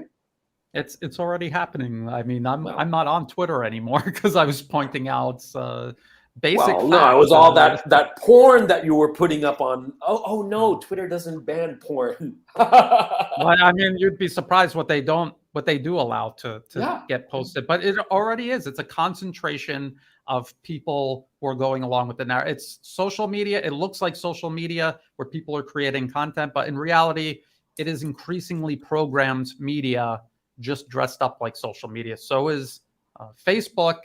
So is YouTube. I mean, this is why we all have an alternative. Like every one of us has alternatives now, backing up all of our work on multiple other networks. You don't know what's going to happen next because it's already happening. You remember all of these things the West had always said about governments or regimes who have to censor their opponents because they're insecure and they're afraid of the truth. And now they're doing the exact same thing that they have been projecting on others for the longest time. The most ironic thing is, though, a lot of these countries that they accuse of doing that, they're cracking down on what is just literally U.S. government-funded propaganda, agitators, people who are subversive, people who are separatists. That's usually who they're cracking down on.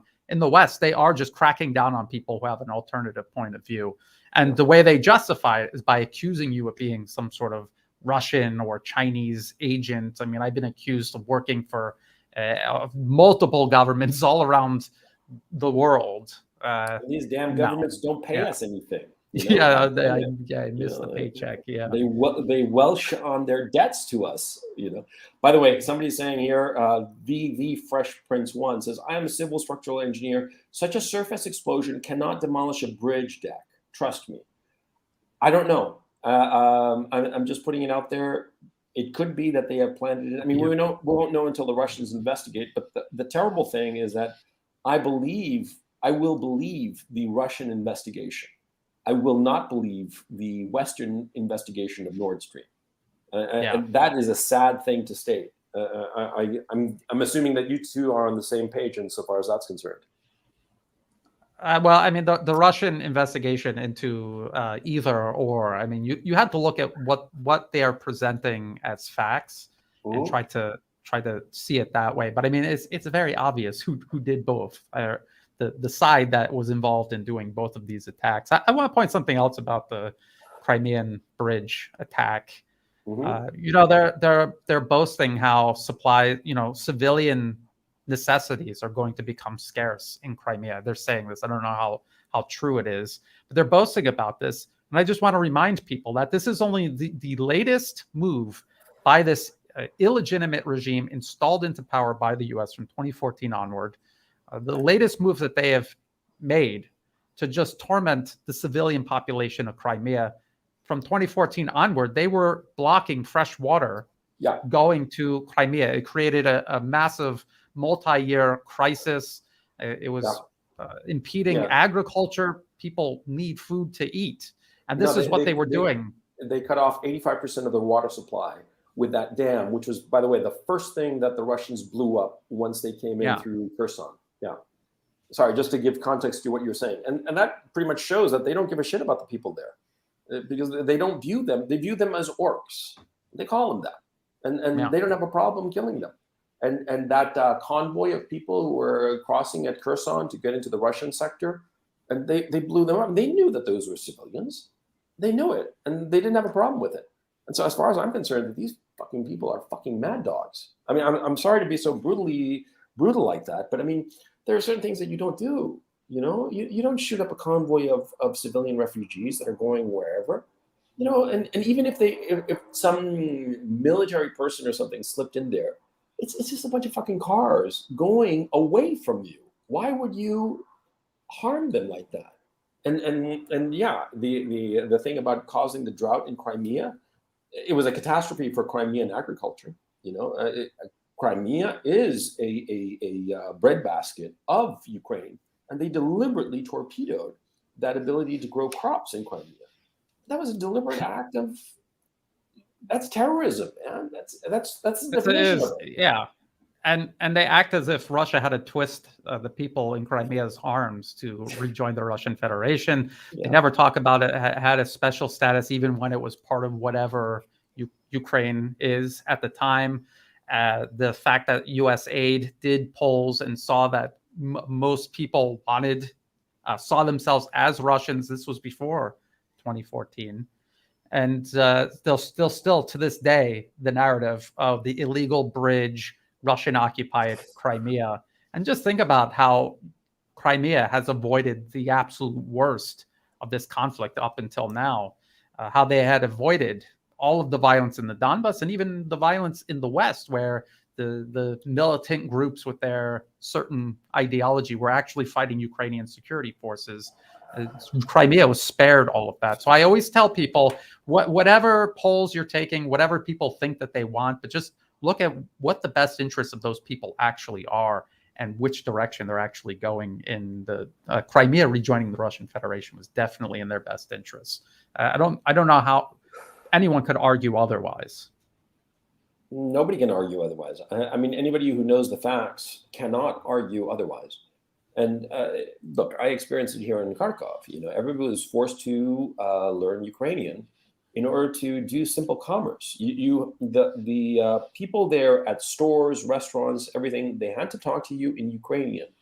And the funny thing was that I did not know this myself, but I was told this by Russian speakers, by Russian and Ukrainian speakers, that a lot of the attendants at stores and restaurants and whatnot, they didn't know Ukrainian. And so they had to sort of like read from little cheat sheets, okay?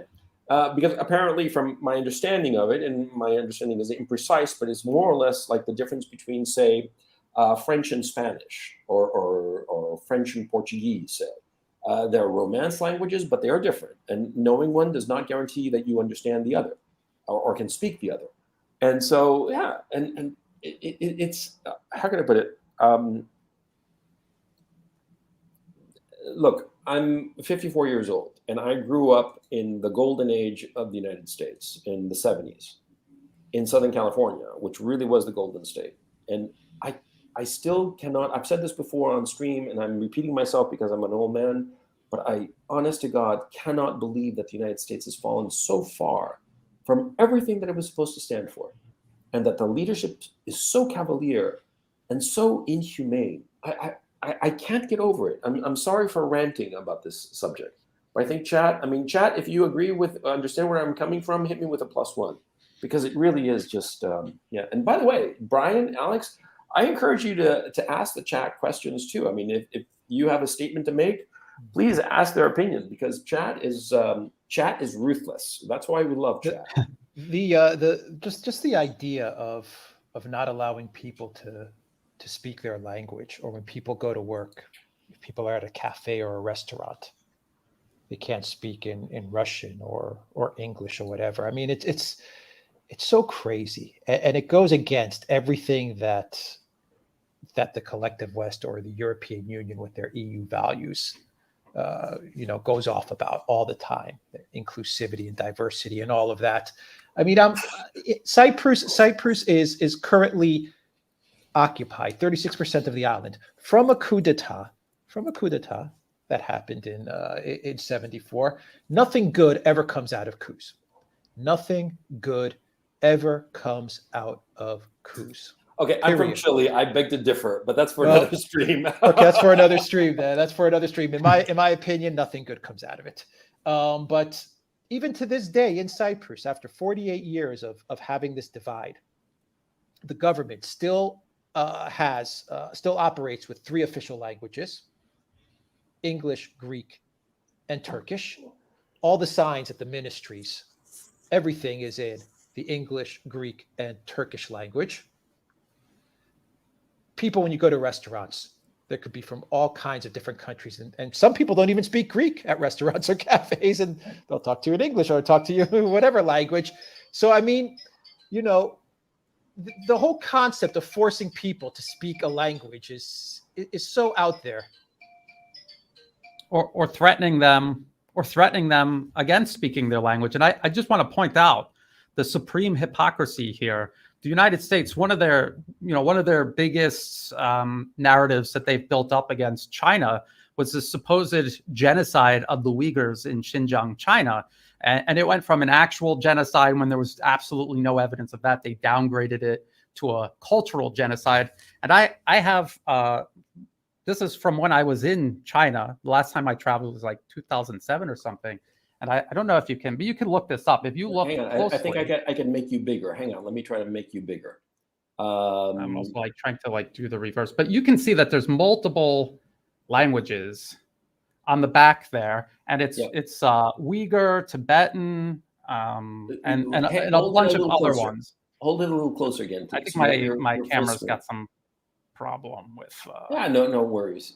I think you can see it. You can see it kind of looks like, people are familiar with Arabic script, it kind of looks like that. And they have Tibetan. This has always been on their money. All of their signs, just like Alex was describing, all of the signs are in multiple languages. They do not prohibit anyone from speaking their language. The language is on the signs. It's on the money. If they were going to genocide an entire group of people in the country, why would they have their language on the money? And so it's ironic that the West is accusing all of these other countries of doing this, and yet Ukraine is doing it. Even the Western media has had to reluctantly admit it, although they downplay the implications of it. What Ukraine is doing to Russian-speaking Ukrainians from 2014 onward, how it is in reality everything that the U.S. has accused others of doing in fiction.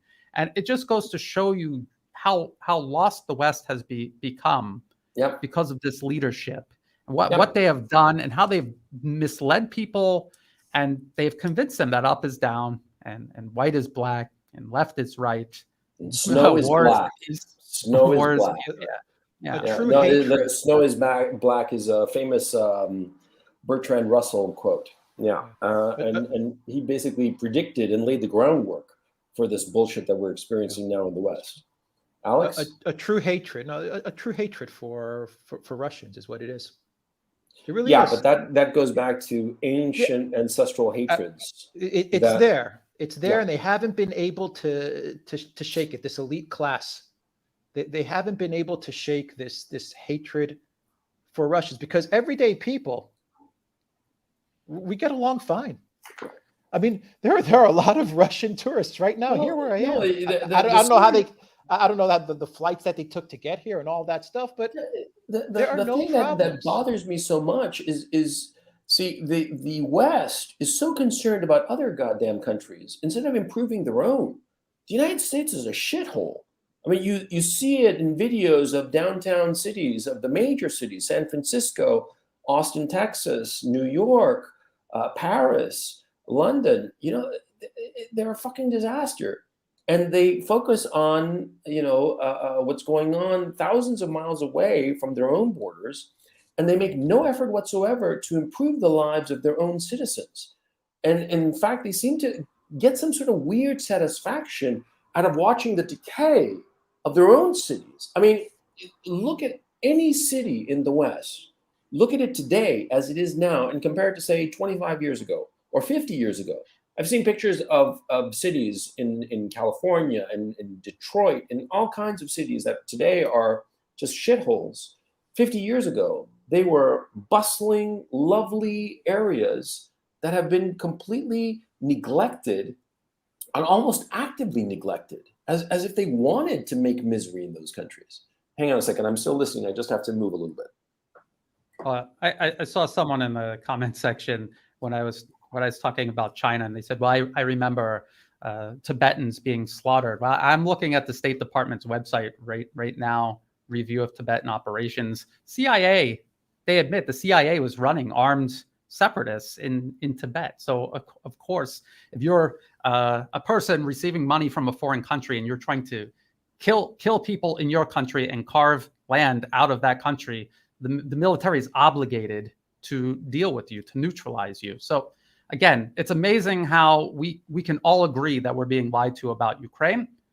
And then we have these blind spots, and we're listening to the exact same media lying to us about Ukraine, lying to us about another place, and we're buying into it instead of looking at the facts. I'm looking at the facts right now.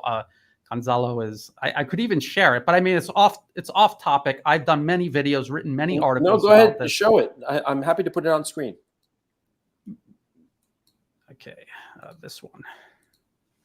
It's history.state.gov is the official U.S. State Department's website, and they say review of Tibetan operations, and they talk about training them, giving them weapons, and keeping alive the idea of a free Tibet. This was all a CIA project. This was, look at the date, 1964.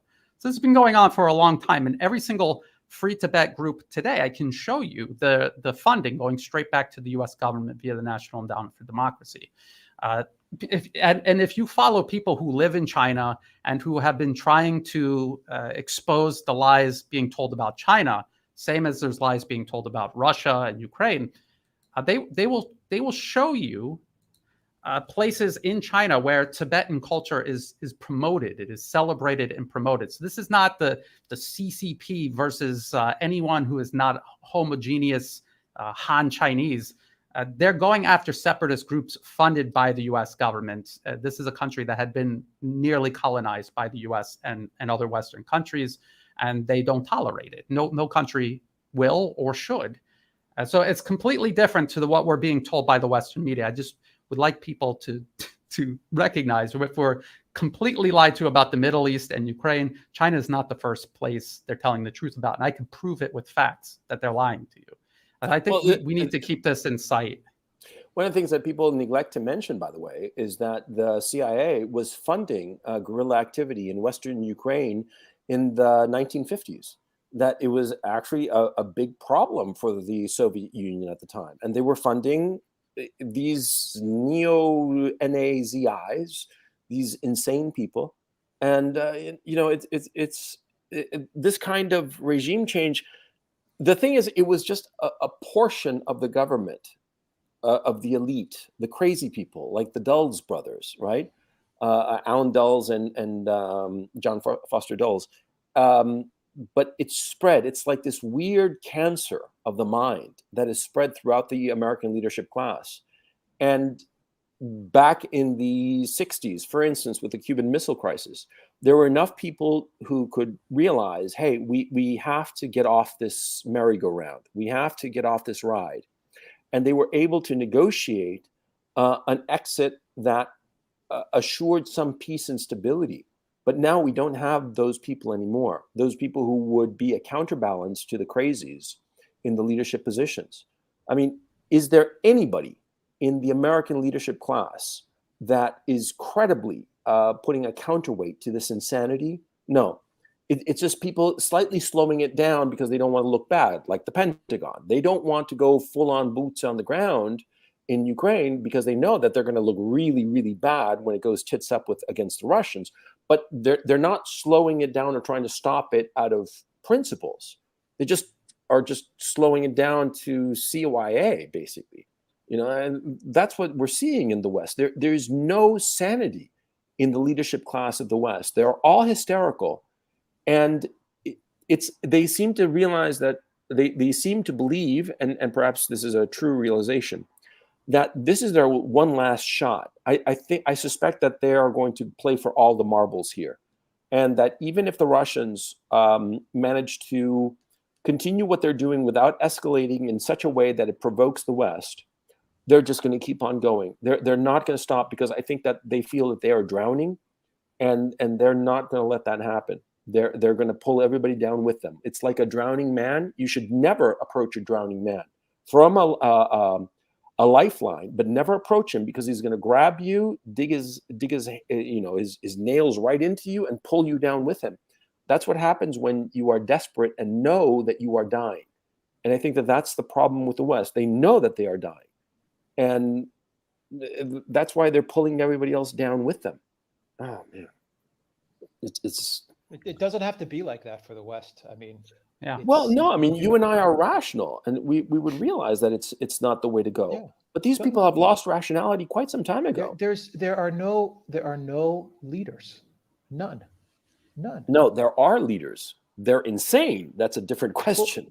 Well, Yeah, I he mean, means like leaders. yeah, like Someone you would actually want to follow in your right mind. there's no one. Look at the predicament that the UK is in. The UK is in this problem, and one of the biggest issues is that they don't have anyone to get them out of this mess. They don't. You get rid of Boris, you got Truss. After Truss, you got Sunak. You got Keir Starmer. There's no one. There's no one in any of this. It's like having a team, like a basketball or football team, and you don't only not have a bench. You don't even have anyone in the training pipeline to come in and provide some support. There's no one. There's no one, and this is the problem. You look at. I was looking at videos and photos of the Prague summit, the EPC, European Political Community thing that they had the other day, and every single person there, the one person was worse than the other, as far as leaders of European countries. You want to know which leader stood out the most to me? And I'm saying this as a Greek, Erdogan. Yeah. And I say this as a Greek. Yeah. He was the one guy that came in there and he commanded stuff. Yeah. In his country's interest, or his country's interest. He said, I want this, I want that. You're doing this, Greece, you're doing that. I don't support what he said. I mean, I'm Greek. But at least he's a player. He's in the game. At least he's looking after the best interests of his own people. I mean, whether you like his economic policies, he's I think asserting we all his agree. position. Yeah, Yeah, he's asserting I his think we country's all- stature and position. Yeah, Yeah, I think we can all agree that his economic policies are kind of insane, but he is genuinely looking after the best interests of his people because he identifies with his people. They are his people in his own mind, and he wants what's best for them insofar as his lights are concerned. But the leadership class in the West is a colonial power that does not feel that it has anything in common with the common people of the Western countries, of the Western nations.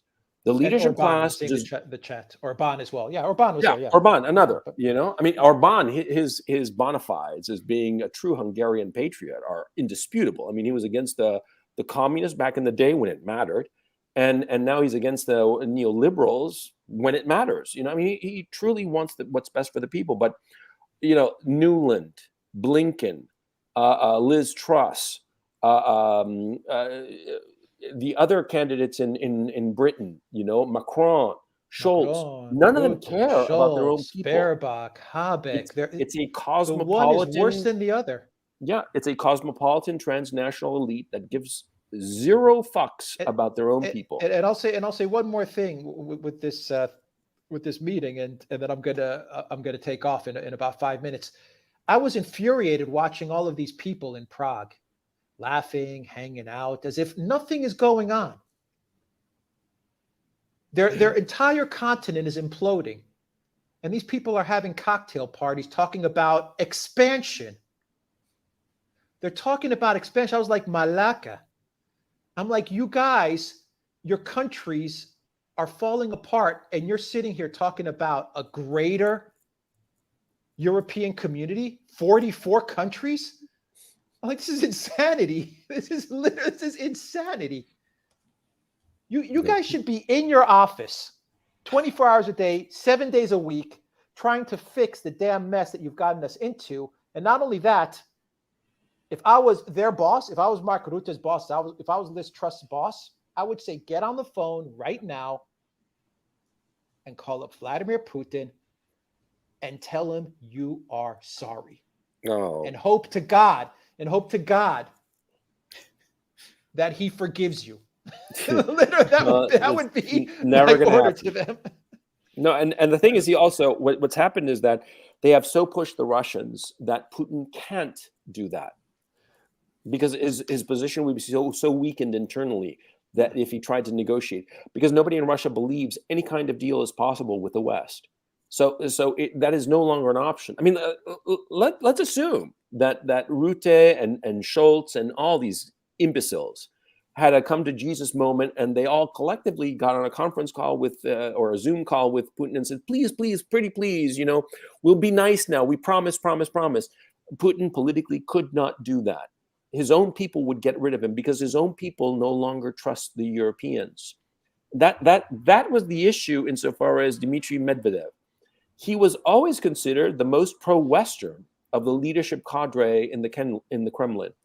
And how he's turned around, he's like this angry bear, right? He's indicative of the state of mind of the Kremlin leadership. Whether you think Medvedev is being sincere or not, it doesn't matter. He is expressing the opinion of a large, perhaps majority of the leadership class in the Kremlin. They will never make a deal with the West ever again. That trust is gone forever. It's like when your wife cheats on you, and she's like, oh, no, it just happened the one time. I promise, it'll never happen again. Oh, come on. It happened once. Trust is like virginity. Once you lose it, it's gone forever. And insofar as the Russia's trust with the West, it's gone forever. They're never going to make a deal with them. And the fact also that the Americans blew up Nord Stream and the Europeans said absolutely nothing. And everybody knows, I mean, come on, we're all grown-ups. We know the Americans did it, probably with the Poles, certainly with the acquiescence of the Danes and the Swedes. We all know what more or less happened. And they're not saying anything. The Russians don't trust the Europeans as far as they can throw them. But do you agree, Gonzalo Bryan, that Putin would take the call? He would not act like a child. He would still employ diplomacy. No. He would listen. He would string them along. He may not come with a deal. Well, he may not come with a deal, but at least he would act appropriately. Oh yeah, certainly. Yeah. Sorry, Brian, go ahead. You. No, I think he would, but he would make the conditions so difficult for a West that is trying to trick Russia. They wouldn't be able to accept them because they would be painted even further into a corner. I want to get back to the point of no one on the bench in Europe. There is no leadership on the bench in Europe because they're not supposed to be leaders. They're proxies. They're supposed to do what they're told. And everyone in the pipeline is being specifically cultivated to be obedient proxies when they get into power. That's the whole point of the European Union, which unfortunately means everyone anywhere near the levers of power are going to be people like this, not people. And I don't know what it's going to take to actually get real leadership into positions of power where they can influence things.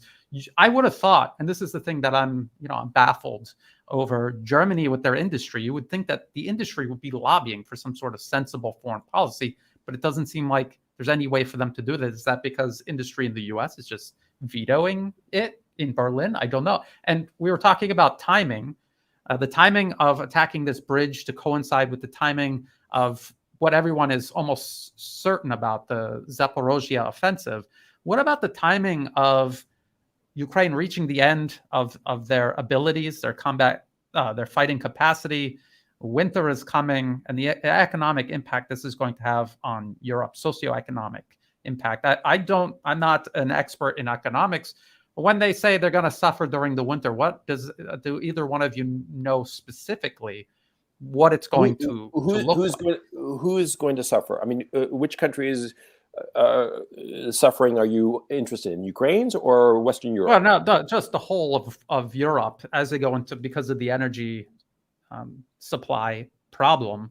What is it I can actually answer going that. to look like as we go through the winter? I mean, I think people imagine like their beards are frozen and they've got blankets on, but like, what is it actually going to look like? Well, I can answer that question with some degree of confidence. What's going on is that you have a supply problem. Okay, there isn't enough energy for the European continent, no matter how you cut it. Now, what the European governments are doing is that they are printing up money to give to the citizenry so that they can buy energy resources that are simply not available. And so that's going to break the currency, the euro. The euro is toast. Because rather than have their population face the fact that there's not enough energy for industry and principally industry and for the people, so they're going to hand out free money. And they're going to take this free money and go and pay for their energy. But of course, price is a mechanism of supply and demand. Price rises when there is less supply or greater demand, as the case may be. Now, if you just simply hand people money that you just magicked out of thin air so that they can buy energy resources that don't exist, the price of that energy is going to keep on going up because all of a sudden there's a lot more cash in the system to buy the same limited supply of energy resources. Okay, so it's going to crater the economy, even though it gives the short-term illusion to the people that the government is doing something for the benefit of the people. Because everybody, if you say I'll give you free money, well, everybody's like, sure, that sounds great. But on a macro level, statistically speaking, when you look at an entire economy, an entire market, in this case, the energy market, there are not enough resources, and so the people are going to get this free money. And this is going to cause spiraling inflation as the prices go up to absorb all this free money that's been created. And what will happen is that the people are still going to be cold, and they're still going to be dark, and they're still going to be hungry, and they're still not going to have cell phones, because that's something else that people don't seem to realize. When you have these rolling blackouts or brownouts or whatever they're going to be doing in Europe in order to ameliorate the problems of the lack of energy resources, you are not going to have cellular telephony, because the cell phone towers require a constant supply of energy. They each have a backup system that's only supposed to last between 10 and 30 minutes. Okay, it's not something that you can go hours and hours without having a consistent energy supply. And so you're going to lose communications. You're going to lose.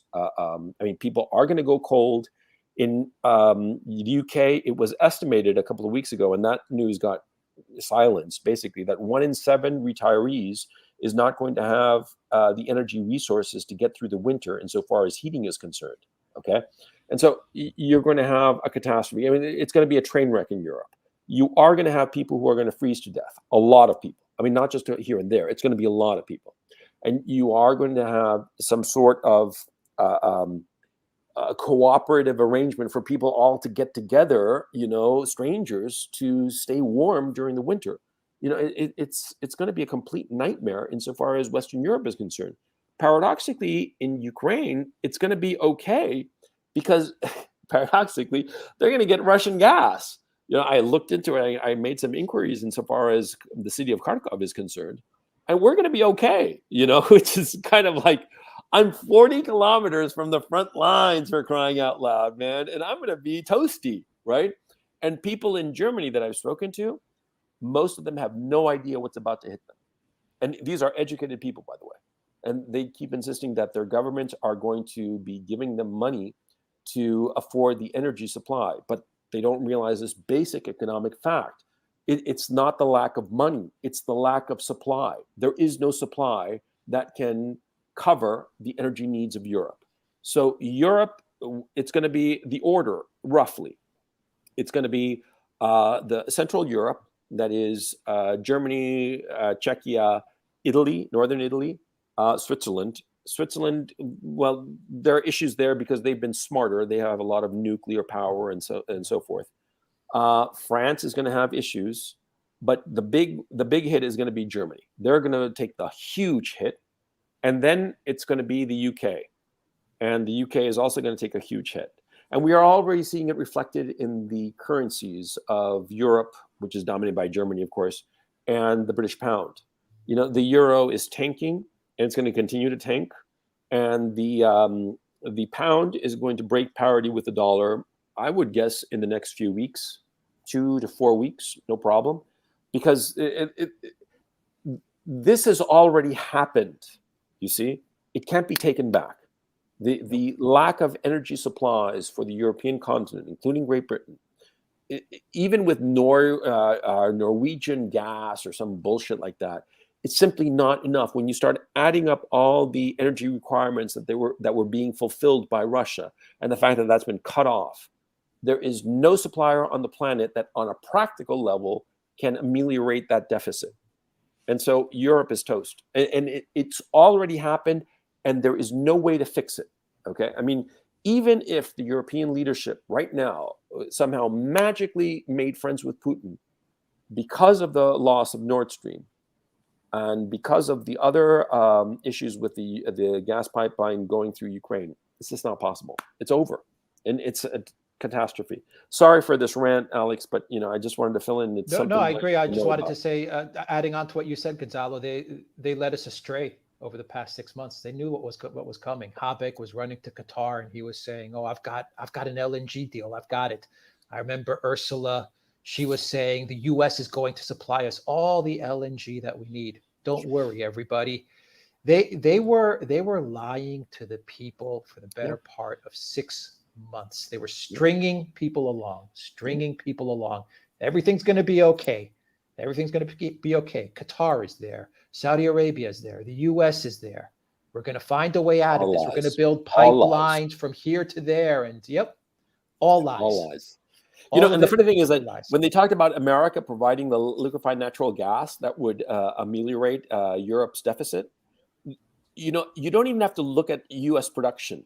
There aren't enough ships to move the gas necessary for Europe's economy and Europe's people. Sure. There aren't the ships. They don't exist. Okay. The number of ships that you would need is so astronomical that as a practical matter, forget it. It's just not, it's over. The deception was so off the charts that you had Schultz traveling to Canada and they were talking about hydrogen fuel and stuff like that. I mean, and you had that Trudeau.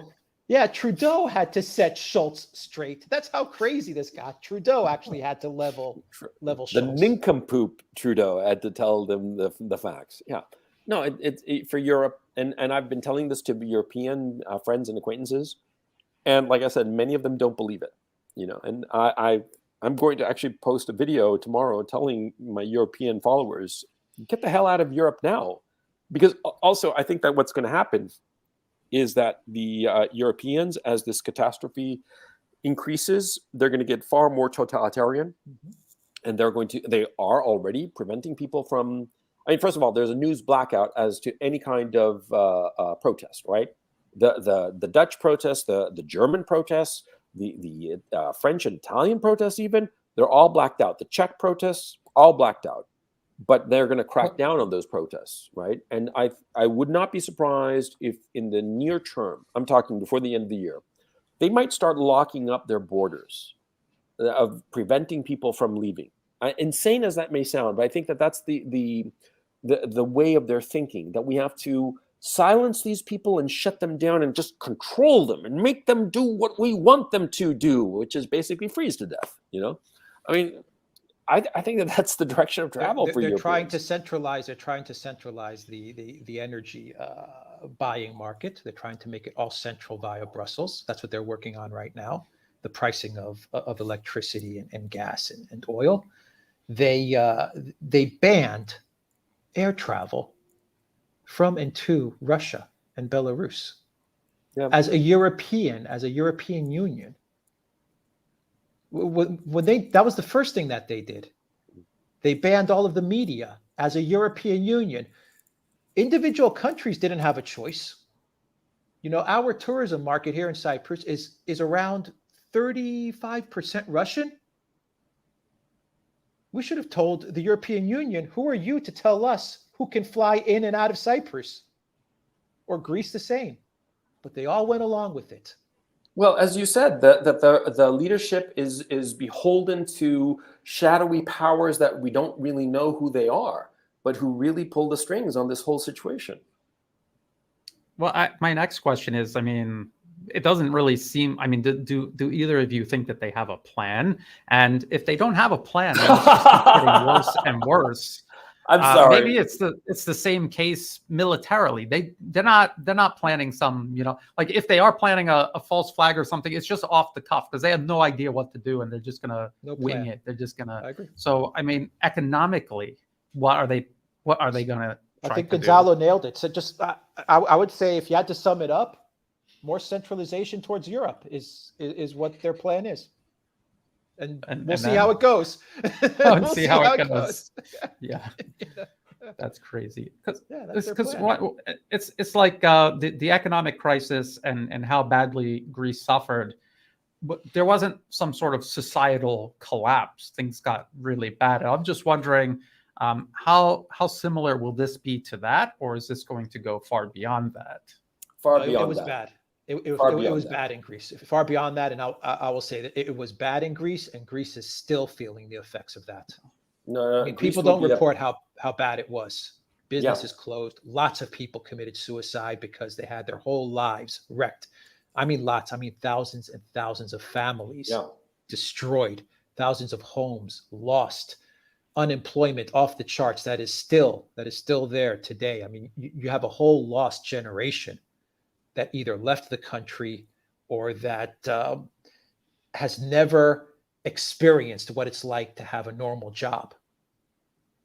I mean, the effects of what happened to Greece was catastrophic. And I think, and I don't know if Gonzalo, if you agree, I think what's going to come to Europe is going to be magnitudes worse.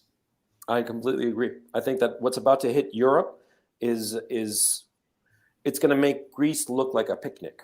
Yeah, because the strong part about Greece, the reason Greece overcame, the reason Greece survived, is because over the many generations, Greeks have had a strong family unit, and they've had a home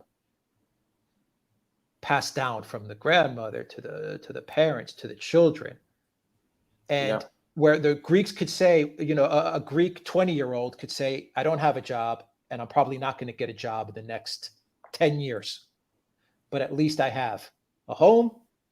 At least my parents are going to provide food, or my cousins, my friends, my family unit. At least we're going to stick together and we'll get through this. And that's what carried Greeks through the austerity. Yeah, that kind of intimate family collective, which is much more common and prevalent in Mediterranean countries, Spain, Portugal, and home ownership, Italy, Greece. Yeah, and generational, ancestral. Yeah, exactly. Yeah, and that doesn't exist in Germany. The social bonds are so much weaker in Germany. I lived in Germany. Okay, I know how it is. And the Germans are wonderful people, but they allowed themselves to be sucked in by this neoliberal ideology and basically made strangers of their own families. And so their families are not going to support one another, and a lot of times they're so far away that as a practical matter, they can't help. And so, look, you're asking me what's this economic crisis going to be like in Europe? This is the end of Europe, okay? If we think of Europe as a political backwater, historically speaking, up until 1500, and the discovery of America, because it really was, compared to China, it was trivial. And from 1500, from 1492, if you want to name the year when the Spanish finally kicked out the Arabs and Columbus got to the Americas, that was the golden era of Europe. And we are seeing its demise right now. I would argue, too, that on a historical level, it really started with 1914, and it's been this slow grinding process. There's a really interesting book that I would recommend everybody who's in chat to read. It's called Sex and Culture by a British anthropologist called J.D. Unwin, U-N-W-I-N. He wrote this book in 1932. And he analyzed like 500 cultures. Now, I say anthropology and people roll their eyes because anthropology is completely discredited today. But this guy was writing back in the 30s. He was a PhD from Oxford. I mean, he was a big brain, and he was very systematic. And it's a book that has been deliberately suppressed and ignored because of so many of the hard truths that he wrote there. And he noticed something, that 100 years, that a population that suffers a severe demographic blow, like a great war or something like that, it usually expires roughly 100 years after the fact, because he called it the sociocultural energy of the nation is decimated by these big wars, and they kind of like collapse almost exactly 100 years after the fact. And you look at 1914 to 1918 and consider what has happened to Europe starting in 2014 up until today. And you start to realize, yeah, it's like they ran out of gas. They became this museum continent with all these pretty little tchotchkes all over the place, the beautiful churches and buildings and whatnot, but the energy of the people was gone. And they allowed themselves to be overrun by foreigners in the case of the migrant invasion, which is really what it was.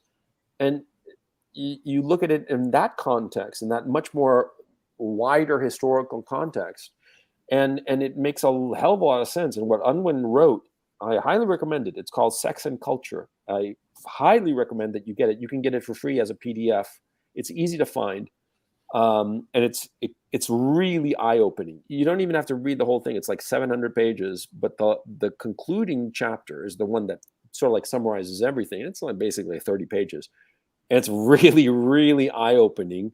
And it has some really brutal truths about society, precisely the kinds of truths that the Western neoliberal woke ideology does not want to face, about civilizational rise and decay.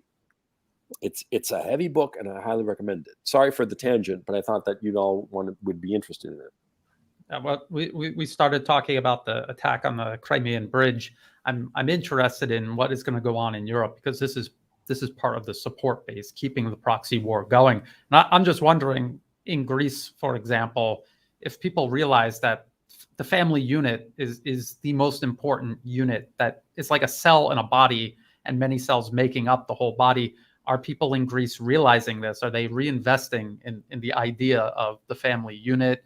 And what is the exit? Is the exit, countries leaving the EU and regaining their sovereignty? Do you see that ever happening? Or is this just a far off notion? Greece, no, they're not going to exit the EU. Greece will be free of the EU when the EU collapses. Greece is not going to do it. I mean, Hungary, if there's a country that's poised to get out of the EU, it's Hungary. As far as family units, I mean, we fight. We fight against the neoliberal globalist propaganda and doctrine. It's heavy. It's ever present. It's ever present, and it has its influence in Greek society, in all societies in Europe, and you just got to you got to fight it. You got to fight it, because it's with you 24 hours a day. I think that the country that would exit the European Union first is paradoxically Italy. It could be Italy. It could be, but I think Hungary. I'll tell you why I think it's Hungary, Gonzalo, and I think you'll agree with me, because they don't have the euro. I think Italy is going to be a much more challenging exit, because they are holding that euro currency. Yeah, but the thing is, the Italians still, they're selfish. Their leadership is selfish, and like you said, Hungary would obviously leave the European Union. Because they're not part of the Eurozone, and also they're getting kicked around by the Europeans so much that they're wise to the situation. The people of Hungary are wise to the situation, so they might decide, let's leave this place. But it wouldn't be such a blow as if Italy were to leave. And if Italy were to leave, it would be much more catastrophic for the European Union. It would be the end. Yeah, it would be the end. Because ultimately, the European Union is France, Germany, Italy. That's what it really is. And so if one of those leaves, then the whole table tips over, and there's no tripod to keep it up. Who's going to replace Italy? Spain? Spain's a basket case, And so, no, I think that Italy would be the most likely, and they will leave if they start suffering badly, if the Italian people start suffering badly, because the Italian people won't put up with it, and the leadership in Italy is scared of the people, unlike in Germany and France, where they're not scared of the people. In Germany, the people are passive, and in France, the leadership doesn't have a problem repressing the hell out of the people. So, it'll be Italy that'll leave. That will set in motion the collapse of the European Union. And I think that moment might be this winter, especially if the euro goes tits up, as it looks like it's going. And if you have a currency that is just hyperinflating and they can buy nothing, and all your savings all of a sudden vanish and become worthless, that's revolution, man. And you don't have heat, and you don't have food, and you don't have electricity. I mean, that's how I see it at this time. I hope I'm wrong, because any kind of collapse like that would be not merely catastrophic, it would be traumatic. It would be, I mean, we wouldn't have seen anything like this since 1848, as far as I'm concerned. I mean, you see where I'm coming from? In terms of civil just breaking apart. I'm not talking about massive wars like World War I or World War II. I'm talking about the civilian compact being exploded. I can only think of the revolution of 1848, to tell you the truth.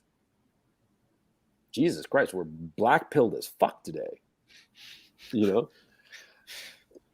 Any responsible government in Europe at this moment in time, if it's a responsible government, they should be looking at creating a parallel currency, going back to the currency they used to have, and running it parallel with Europe, with the euro.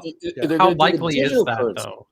How likely is that though to happen? Because I can't even think of any example of that. But I mean, that you're right. No, they're going to bring out, this is how I see it, and I could be completely wrong, but as the euro goes down the tubes, they'll come out with some sort of European currency. They won't call it a digital currency. They'll call it like heating credits or something like that, or energy credits, or something to say that it's kind of like a special currency to have access. It's basically energy rationing. But they're not going to call it energy rationing. They'll call it like some energy credit that you use because of climate change, And everybody will get it, and it'll be deployed as quickly as the vaccine passports were deployed. And everybody will have on their phone the ability to get X amount of kilowatt hours, for electricity, right? And that will become the new currency. It's like in African nations, one of the currencies that they use is their cell phone minutes. I had no idea about this, but it turns out that because the currencies depreciate so quickly and so chaotic, economically speaking, that people traded their cell phone minutes and used them as currency, and they'd be able to swap them on their cell phones. Okay, I'll buy that chicken from you for 20 minutes on the cell phone, and click, they do the exchange. It's going to be something like that with energy. And they'll formalize it, and they'll create this digital currency. And a lot of people in the central banks of Europe will be in favor of this because they'll see it as a stepping stone to some sort of digital currency. They'll be able to control the supply of money directly. And of course, the governments will realize that this kind of credit system, of energy credits, can be used to shut down anybody that is a dissident in the European continent. And so they'll allow the euro to just hyperinflate away as they create this digital mechanism. I mean, after all, it's pretty much set up. Everybody's got a cell phone. Everybody was registered for the vaccine passports or whatnot. And so it would be a relatively simple trick to pull this in an emergency situation. Never let a crisis go to waste, the old motto. That is actually a good point. There's probably all kinds of nasty things that they're going to be able to float. At least on the on the other side of winter, things will probably be pretty bleak. I don't know how bleak. That's why I ask questions, but I that's always the opportunity to roll out these nasty things. And I just want, because again, we're talking about the crisis in Ukraine. Alex, you were talking. What if Russia had just tricked us all? It's actually a paper tiger. They tricked everyone. You were also mentioning Saudi Arabia and others and OPEC. They're gonna. I gotta talk about that. Yeah, go ahead. Yeah. Go ahead, Brian. Because I was gonna say, if they really thought Russia was done and that Ukraine is going to be on the outskirts of Moscow soon, why would they be throwing in yeah, I mean, just think about how much dirty laundry, the U.S. is aware of Saudi Arabia, how ugly that divorce can get. So I was just wondering if you could expand on that since you're here and the audience is here. If you could just, because a lot of people are panicking about the Ukrainian offensive, and they don't really seem to understand that. I don't think that Russia has tricked us all. Everyone. No, I think you said it best, Brian. I mean, if you take a step back and think about this conflict between Russia and Ukraine, or this proxy war with NATO, you would have to imagine that Saudi Arabia, they've got military guys that know what's going on. China, definitely. They definitely know all the details as to what's going on in Ukraine. I'm sure Turkey does. I'm sure Erdogan has all of his military guys. They all do. They all do. India, they all do. So you would imagine if OPEC and China and India and Turkey and Iran and all of these countries, if they were getting briefs, if Erdogan's sitting in his office and his general comes to him and he's saying, look, Tayyip, I got to tell you something. The Russian military is getting rolled back. I mean, they're not going to make it.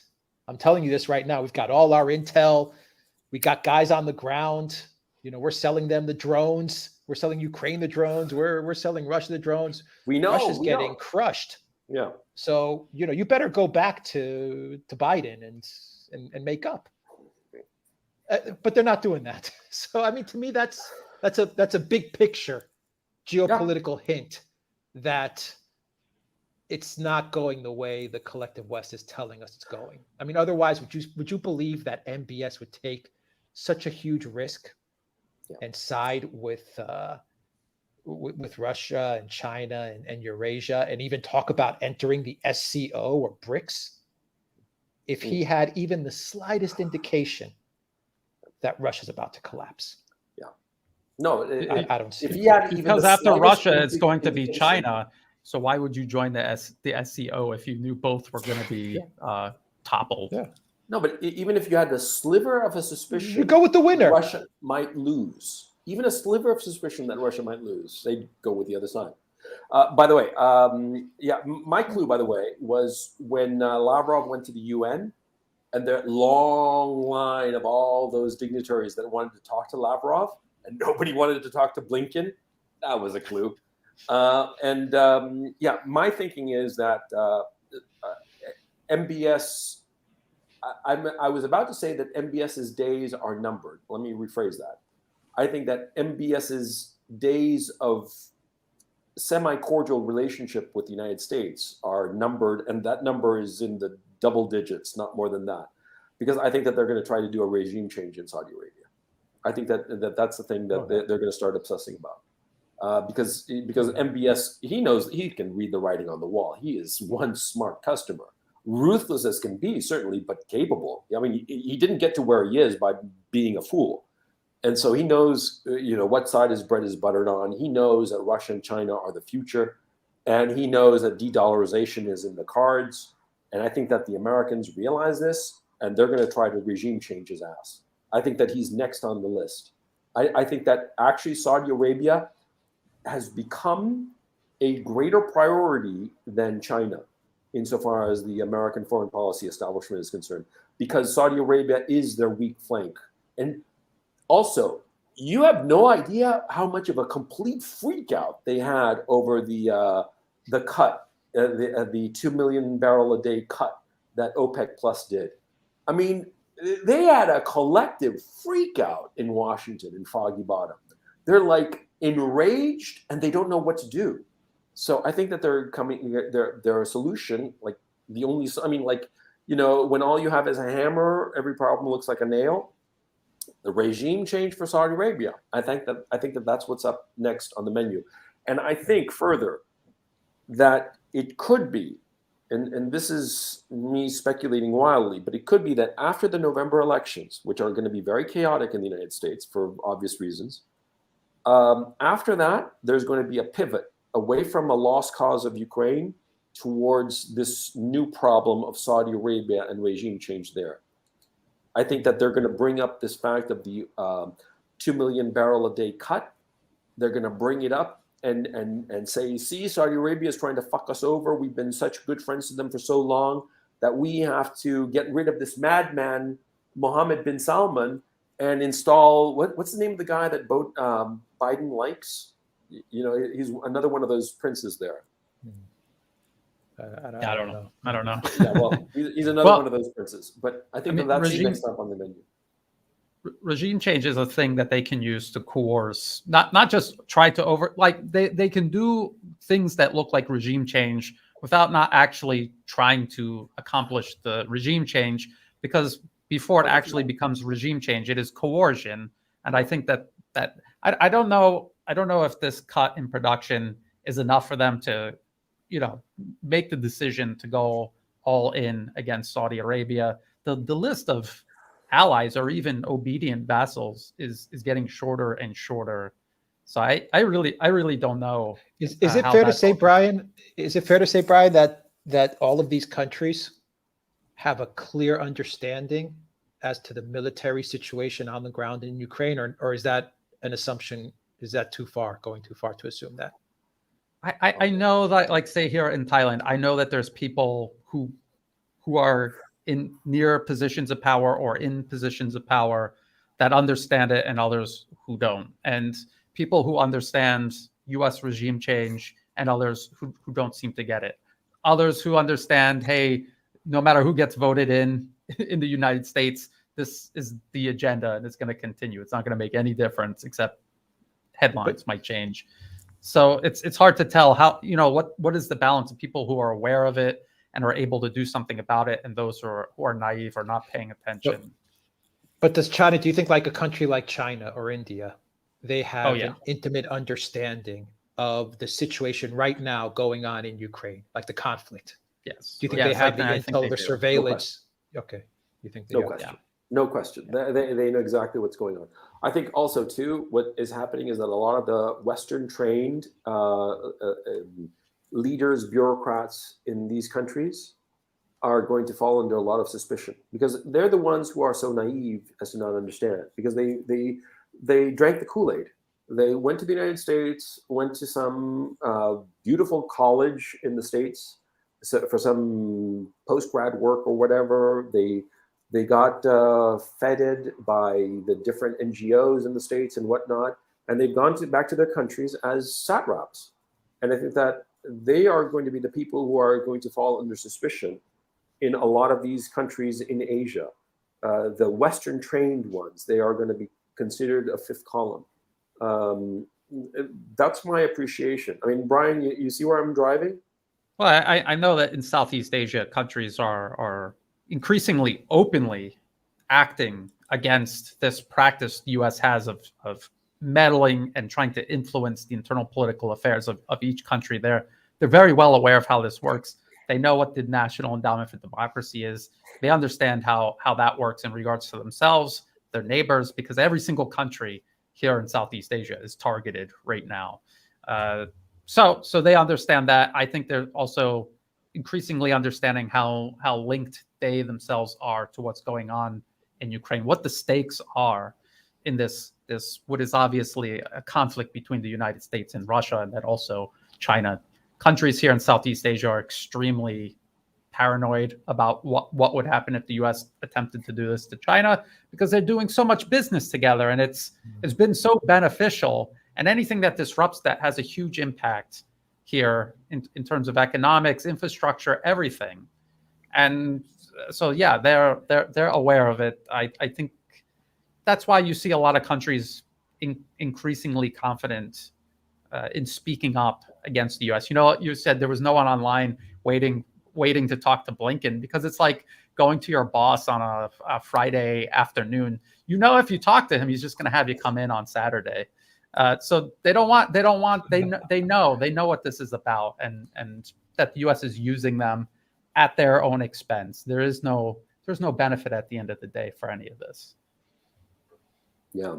All right. guys, Okay, I'm gonna cut out. Before you go, Yeah. chat. Are we happy with with Alex having coming on? Hit me with a +1 to send him out on style. Plus 2, plus 3. Do +1, a +2, +3. do a Vanderlei and Russia's industry is in tatters before you go. In tatters, I tell you. Well, Brian, they're pretty clever. They're using dishwasher chips to power up their fighter jets. So that's pretty That's smart. incredible. I would be very worried about an adversary like that. Man, they are stringing us along in a criminal way. They've strung us along in a criminal way. No doubt about The it. greatest tragedy, just to tidy up that last point, is that they never applied all of this cunning and effort and thought into improving their own countries. It's always to fuck over somebody else. Obviously. That's the thing that's most despicable. Yeah. But Alex, thank you so much for dropping Thank you, in. Gonzalo, for inviting me. Oh, thank you, pleasure Brian, as well, always. for Wherever inviting you me. want. Thank you, as guys. always. Great work, and just keep it going. Thank you, everybody in the chat. Thank you very, very much for allowing me to come on this Saturday. Thank you, guys. Take care. Take care. Take care. Bye-bye. Oh boy, we can quit now, or just hang out a little bit. But it's so tragic. I mean, how can I put it? I start off these streams always thinking about the specific issue that's going on at the moment, right? But then we start talking about the implications, and the implication always brings me to the same point, that it is a pointless tragedy that this is all happening, because it didn't have to be this way. And it was just blind arrogance and hubris and a desire to be all powerful, as opposed to recognizing that, the other industrial powers, the other industrial societies around the globe grew up, and they've grown up very well. And it sort of like reminds me of a parent that watches his child grow into a man and doesn't know how to handle him, doesn't know what to do with him, and starts fighting with him pointlessly.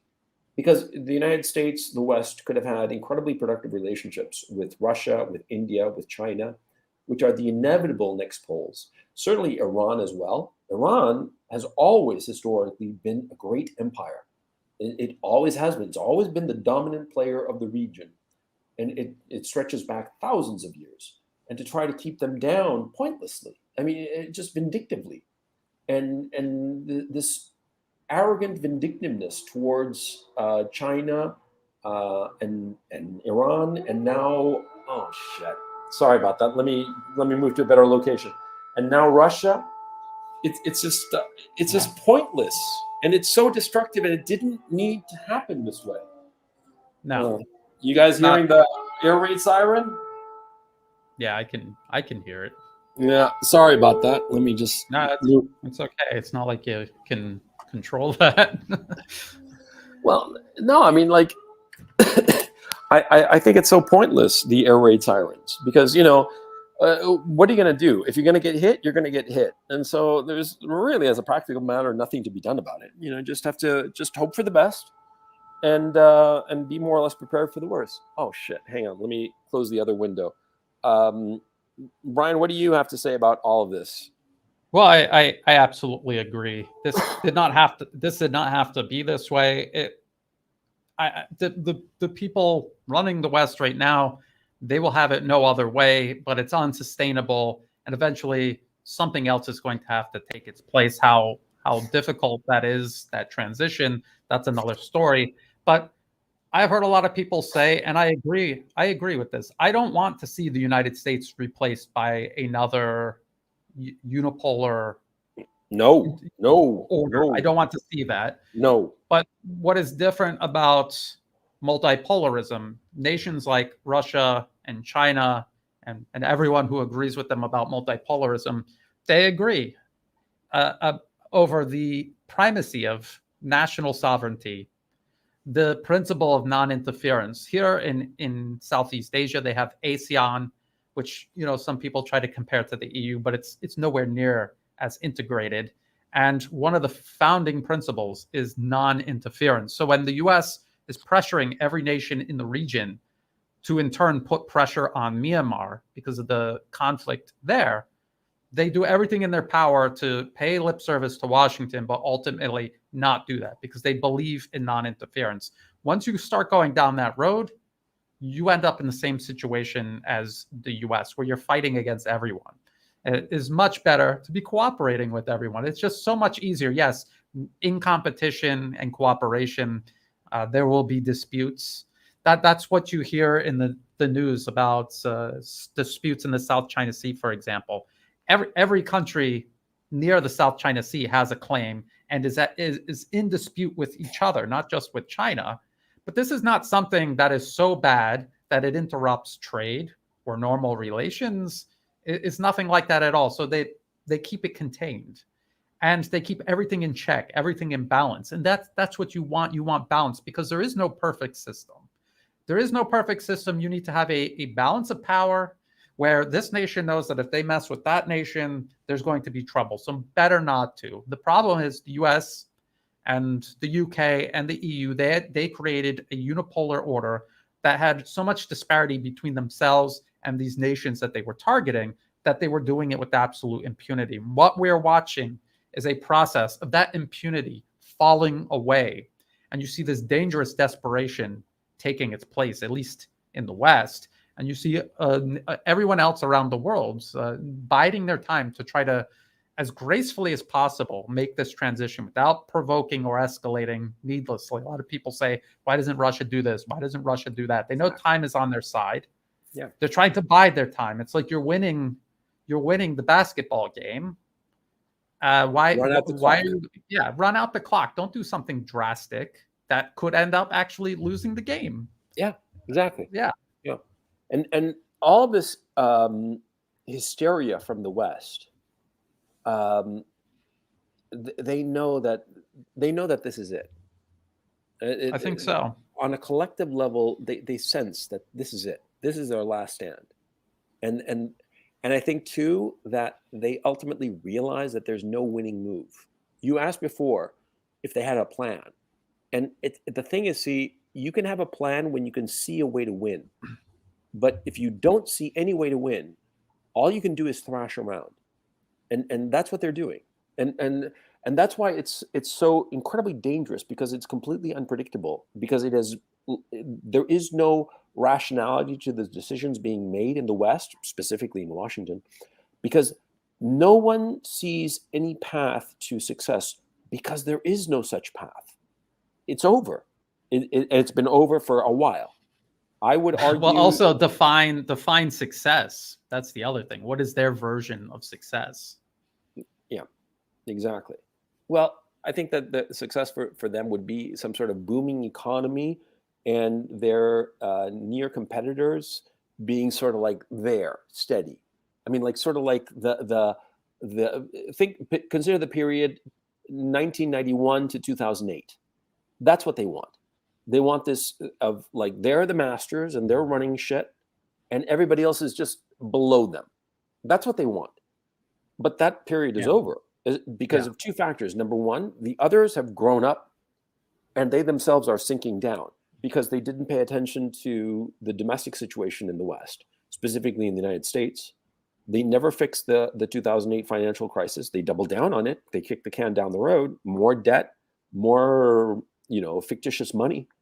And it's becoming a problem that is insoluble at this time. I mean, people are saying what a terrible government the Liz Truss government is right now.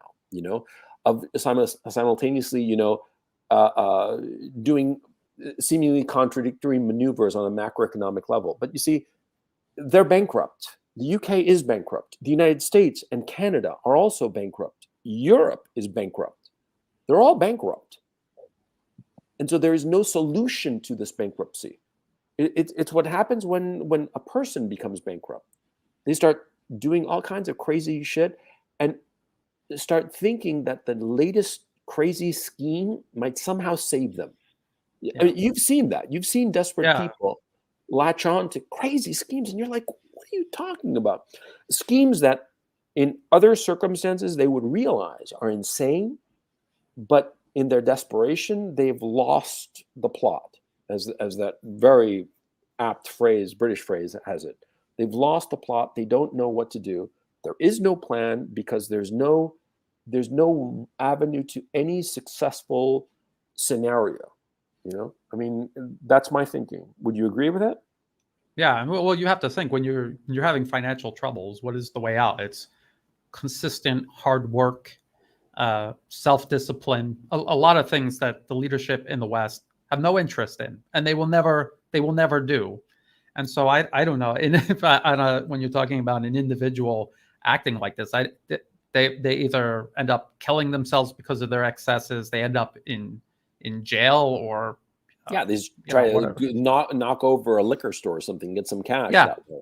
They do crazy shit. They cross the wrong person, and eventually that's it for them. So maybe that's what we're seeing. I'm just hoping that there are interests in the West that are ready to cooperate with the rest of the world and be among the rest of the world, rather than continuing this irrational. I say this all the time, but it's what I truly believe, and I think it'll be a tough time for the West, the United States, its allies. But I think if the right people, and I don't mean politically, I mean the U.S. right now is run by industry and financial institutions. You need alternative businesses, interests like that, to get together and start influencing what is going on. Like I was talking about Germany, the industry would benefit from working. No, you're making a big mistake. You're thinking that the industrial base of the United States that we have mentally, that's still there, it's gone. The American economy is a service-oriented economy, and it's focused principally on finance, insurance, and real estate, the FIRE economy. Those are the people running things, and the tech companies, which are basically just, Putin himself pointed out that these are overinflated monopolies of no real value, and he's absolutely right. And so you have companies like Tesla, for instance. It's the biggest company in the world, but it's not a profitable company, or not particularly profitable. It shouldn't be the size that it is. It's just inflated. It's just nothing. See? And there is no industrial group in the United States that can put the brakes on it. The only group are the FIRE industries. Like I said, finance, insurance, and real estate. And they have no interest in putting the brakes on. And so they're going to go right off the cliff. God. I've also, when I'm trying to explain to people about different types of economic activity, I just said, imagine a desert island, and you have like 50 people on that island. And they were all doing this, what they're doing in the United States, for example, playing games with numbers in ledgers, the entertainment industry. If everyone was doing that on the desert island, they would all die, because they're not doing the essentials that you need just to survive. They're not doing that, let alone the essentials you need to thrive. They're not doing that. And that's, people will say over and over again, Angelo Giuliano, who I have on my live streams, he always talks about the fundamentals. Getting to the fundamentals is so important, whether you're looking at the health of a company, when you're thinking about investing, whether you're running a company yourself, or if you're talking about warfare, or just what's going on in your country right now. What are the fundamentals? All of the political platitudes in the world cannot paper over those fundamentals. They will catch up eventually. Anyone who has made a bad investment in a lousy stock will know that. All of the headlines mean nothing. If the fundamentals were never good to begin with, it was never going to be a good company, no matter what the propaganda is. And that is the West's strong suit, is propaganda. Convincing people that everything is okay when in reality it is not. Yeah, exactly right. And the fundamentals have been in place rather. The bad fundamentals have been in place for a long time. Look, it's not, the surprise isn't that we're having a collapse of the West. The surprise is that it's taken so long. That's the real surprise.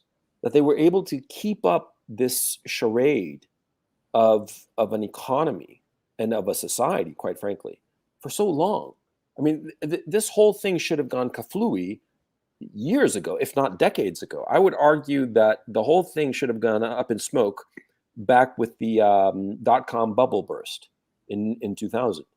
The fact that they were able to kick the can down the road for so long and to create the illusion that the American economy was still growing and that people's lives were improving when they were objectively not. I mean, you look at average wages and what the average wage of a worker could buy in 1970 compared to what it can buy today in terms of housing, in terms of automobiles and the basic necessities of life.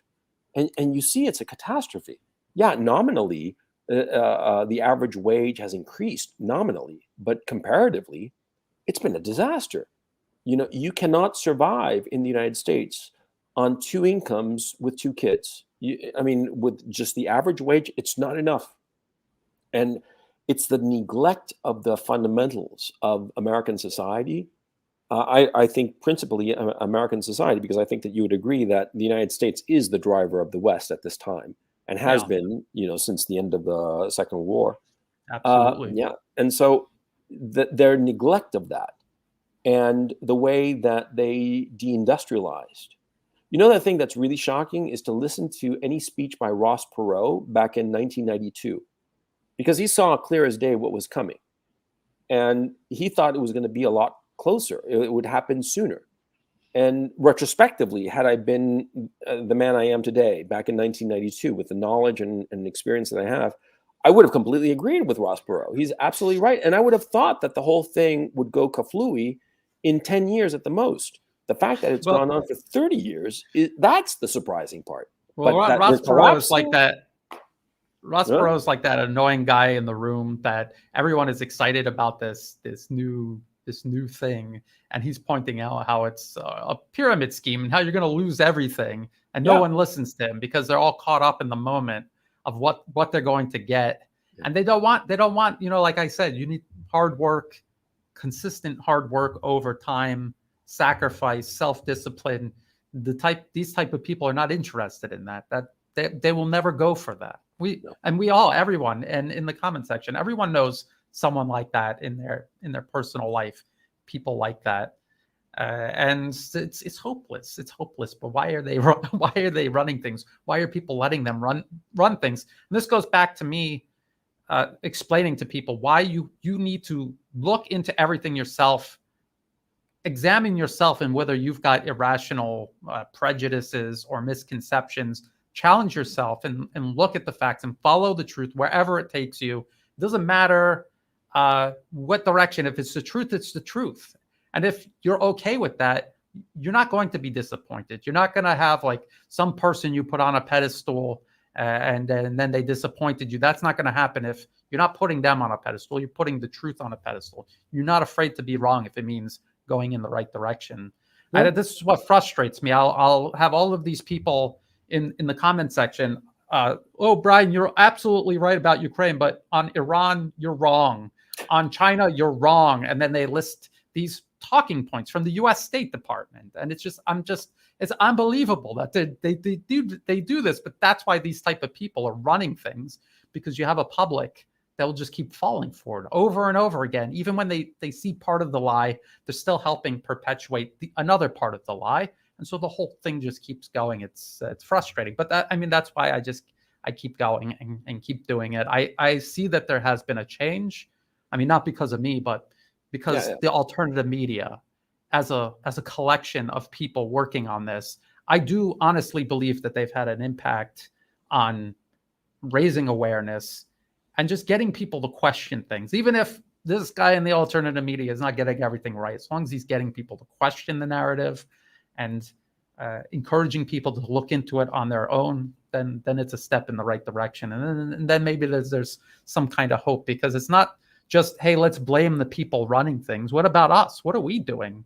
How are we contributing to this? If you're upset with the way the U.S. is doing things, but every month your paycheck goes into these Fortune 100 companies, corporations, you're feeding the problem. I know it's hard to find alternatives, but you got to try. And we have to look at ourselves as well as the people in leadership. We can't just say, well, we have a free pass, because I don't want to do hard work and make sacrifice and self-discipline. No, we all have to. We can't we can't just find someone to blame. So I don't know. It's a combination of things. You know where I think the fatal error was when we started handing out participation trophies. That's when I think that was the fatal flaw. Because what's a participation trophy? Oh, you tried, so you get a trophy, but you don't face the fact that you lost. See, and it's bitter when you lose. Of course, it's bitter, but it's a part of growing up. And so you have to learn from it. Yeah, exactly. That's the only way you learn from it. I can tell you, I've been extraordinarily successful in different ventures. The successes didn't teach me a fucking thing. It was only the failures, the big failures, that taught me a lot. Because when I achieved great successes, especially the effortless successes, I thought, I'm a genius. I wasn't a genius. I got lucky, right? Yeah. And what was most bitter of all in my own case was when I gave it my absolute all, when I did everything right and everything I did should have succeeded and it didn't succeed. That was the most bitter. But I learned the most from that, okay? You don't learn a thing from your successes. But our society decided at some point that we didn't want, little Billy and little Amy to cry over not winning at the stupid whatever contest. And so, have a participation trophy and don't cry. But see, crying as a child is necessary so that as an adult, you recognize your own limitations. And there's no sin in that. I mean, I personally realize retrospectively how lucky I was because I was a horrible athlete. I have zero hand-eye coordination and I have terrible eyesight. And so I'd always fucking lose in, running the 100 meters or whatever. And, the ball would always hit me in the face because I couldn't see the fucking thing. And then when I could see it, my lack of depth perception still made the ball hit me smack on the face with glasses and all. And so it was a failure. And I would see the other kids who were so much better than me. And it bothered me, of course. But I recognized my own limitations. And I understood the vital lesson that, sometimes I'm good at some things and sometimes I'm lousy at others. Those are my limitations. And I have to come to grips with them. Our society has deliberately decided, the Western society deliberately decided that we would never allow people to fail so that they didn't feel bad. And therefore, they never learn their limitations. And so we have a leadership class that has gone through this process of, they were given prizes for being compliant, not being good, being compliant. To give you an example, in my own industry, in the business I started on, I started writing scripts in Hollywood. And when I started in 96, when I graduated from college and flew out to LA to start my career as a screenwriter, I knew two people. I didn't have any film studies degree. I'd studied history and philosophy. And I started going to everybody I could get, getting names from other people and hustling my way to be able to put one of my scripts in the hands of somebody who might be able to somehow help me out. And that's how I rose in the business. I made a very good living at it for a while before I started writing novels. And the point is, you see, now what it is that the production companies don't even look at somebody who didn't get the right accreditation. And so they all go to USC Film School or NYU Film School. They go out to Hollywood and they have the right accreditation. But that doesn't mean that their scripts are any good. It's just that the teacher there, who, if he's teaching, it means that he's a failure. He couldn't make it in the business. That's why you teach, those who can do, those who can't teach, right? It's an age-old aphorism for a reason. And so these professors at NYU who were lousy at their profession gives the accreditation to these lousy writers. And the production companies see, you got a film studies degree in writing, in screenwriting at NYU. So we'll hire you. And these lousy writers write lousy scripts. And that's why you see all this garbage on Netflix and all the others. You ask yourself, why is it so bad? Why does it have all this woke ideology bullshit? It's because of that. It's because of this insidious accreditation program that does not reward actual craft, but rather rewards the person who jumped through all the hoops. And I'm talking about, making movies and TV shows, which is a very narrow business, of course. But you break it out and break it open, and you have MBAs who are running companies who have never run anything in their lives. They've never produced anything, but they got the right accreditation. And so they're put into the C-suite and they manage a business of a few thousand employees, and they manage it into the ground because they have no idea what they're doing, because they have no judgment. And you have people in leadership positions, political positions in the State Department and the Pentagon, who have no idea about war. They have no idea about negotiation and compromise because they never learned that. They only got the right degree, the right accreditation. And so when they get into positions of power, like Jake Sullivan, the National Security Counselor, that guy, he's an academic, and he was taught by people who had never had any power, and he himself has never done anything and held any kind of responsibility where his decisions actually affected the lives of people. And now all of a sudden he's the guy, essentially, or one of the people running this war, and he doesn't know what the fuck he's doing. And it's leading the West off a cliff, and he just keeps, sanctions, and he has some weird ideas of nonsensical crap, and he's applying this to the relationship with Russia, and so here we are. You see my point? It's a bunch of incompetents that have good degrees from good universities, and it's about their priorities, really. I mean, you have to ask yourself, what is the purpose of me being here? And if you're just checking, where they graduated, or your metric is just maximizing profits, and then, like I said, in the real world, imagine if you were doing that on a desert island where it was life and death, everything would collapse. And you have the West doing this, and empires have done this. Empires have become tropisms, where a tropism is like in nature, you plant a seed, it reaches up to wherever the sun is, its roots reach down where the nutrients in the water is. It doesn't think about tomorrow and whether there's going to be sun or rain. It doesn't care. It just continues doing what it was programmed to do. You see an entire society doing that. They're not thinking about any sort of purpose. That's why when you listen, it doesn't matter who is running for office in the West. They just give you these vague, ambiguous platitudes. They don't have a specific vision that they could write down, bullet points and step by step how they're going to achieve it. It's just these vague platitudes because they don't have a vision. It's just to continue doing what they're doing, which is expand, profit, and exploit. That's what they're doing. And you see it in the business world, you see it politically, because the people in business are running politics. Yeah. And what you say is very right. They keep on doing what they've done before, which has succeeded before. And so when they get to the terminal line, to the end of the line, when they actually have to do something, they have no clue, because there's no lesson book. There's no test that they have to take in order to hop over that particular obstacle. They've been constantly hopping over obstacles, jumping through hoops to get to their position. When they get there, they have no idea what they're doing.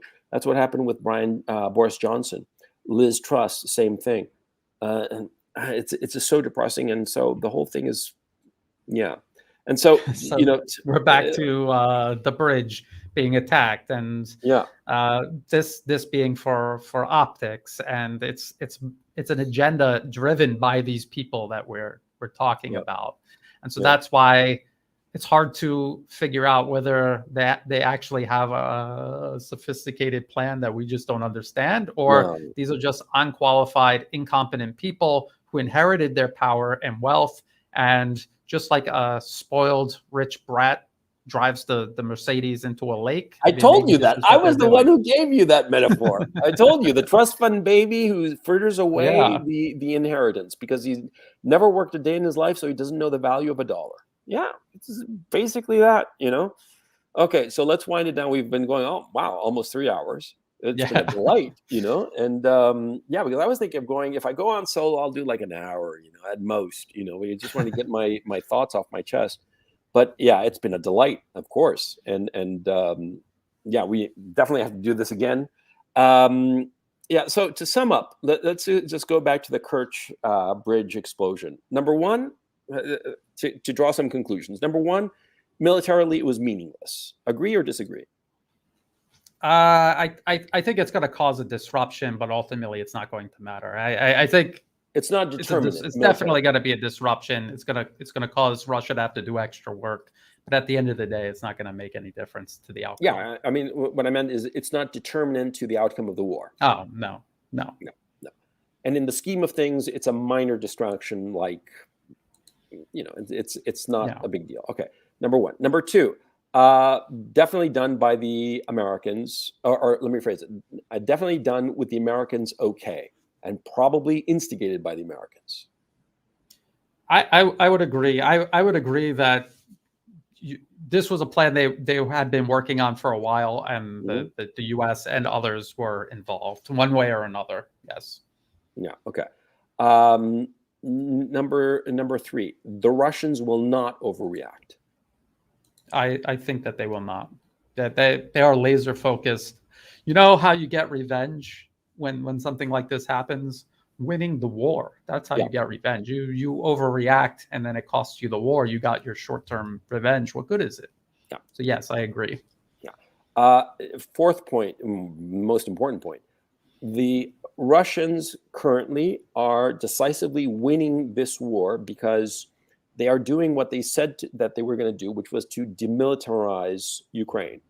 And they are succeeding in that task by consistently and lamentably annihilating all of these troops that are being thrown in like human waves against a breaker that resists them all, or that pulls back and gives up some territory to save their own men and to inflict even more casualties. Agree or disagree? Yes, Ukraine is taking territory, but they're losing absolutely everything else. At the end of this offensive, Russia is still going to have its forces, its equipment, and Ukraine is going to be overextended, thinned out, and more vulnerable than ever. Yeah, and that's not even counting the 300,000 reservists that are going to be poured in. I mean, just with the status quo of men at this time. Yeah. And so, and finally, there are going to be more of these provocations in different areas, not necessarily only in Ukraine, Russia area, but elsewhere, that will be blamed on the Russians in an effort to get them to take a misstep or overreact or otherwise create the conditions where the West can directly intervene militarily against Russia. Do you agree with that? Yeah, well, I agree with the fact that they're going to try other provocations, and we have to remember they're not just fighting the people driving this conflict. They're not just fighting Russia. They're fighting any sense of independence in Europe. And so, like, think about the Nord Stream pipelines. That was not just an attack on provocation against Russia. That was also an attack on Europe. So we have to keep all of that in mind. They're going to attack whatever they think in their mind is going to advance their agenda, and that includes subordinating these countries that they're trying to get involved in all of this. Yeah, and finally, something I've been thinking a lot. I think that the Russians are deliberately delaying anything until after the midterm elections in the United States, because they recognize that after the midterms, the American regime can afford to look away from what's going on in Ukraine and basically turn its back on it. And that's when Russia will be able to have its way in Ukraine. Because for me, I never look at who is president. If you didn't tell me there was a presidential election, I would not have known over the last 10 years, because there is definitely this thing with Russia is not Biden. This goes way beyond Biden. He's involved. Oh no, I recognize that. Yeah, but I'm saying that they're thinking that after the elections, the Americans will disengage. Let me rephrase those two. Yeah, I'm not really sure.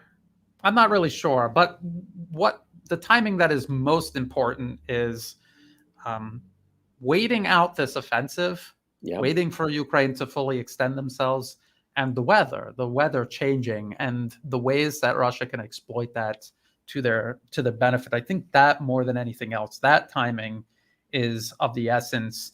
I think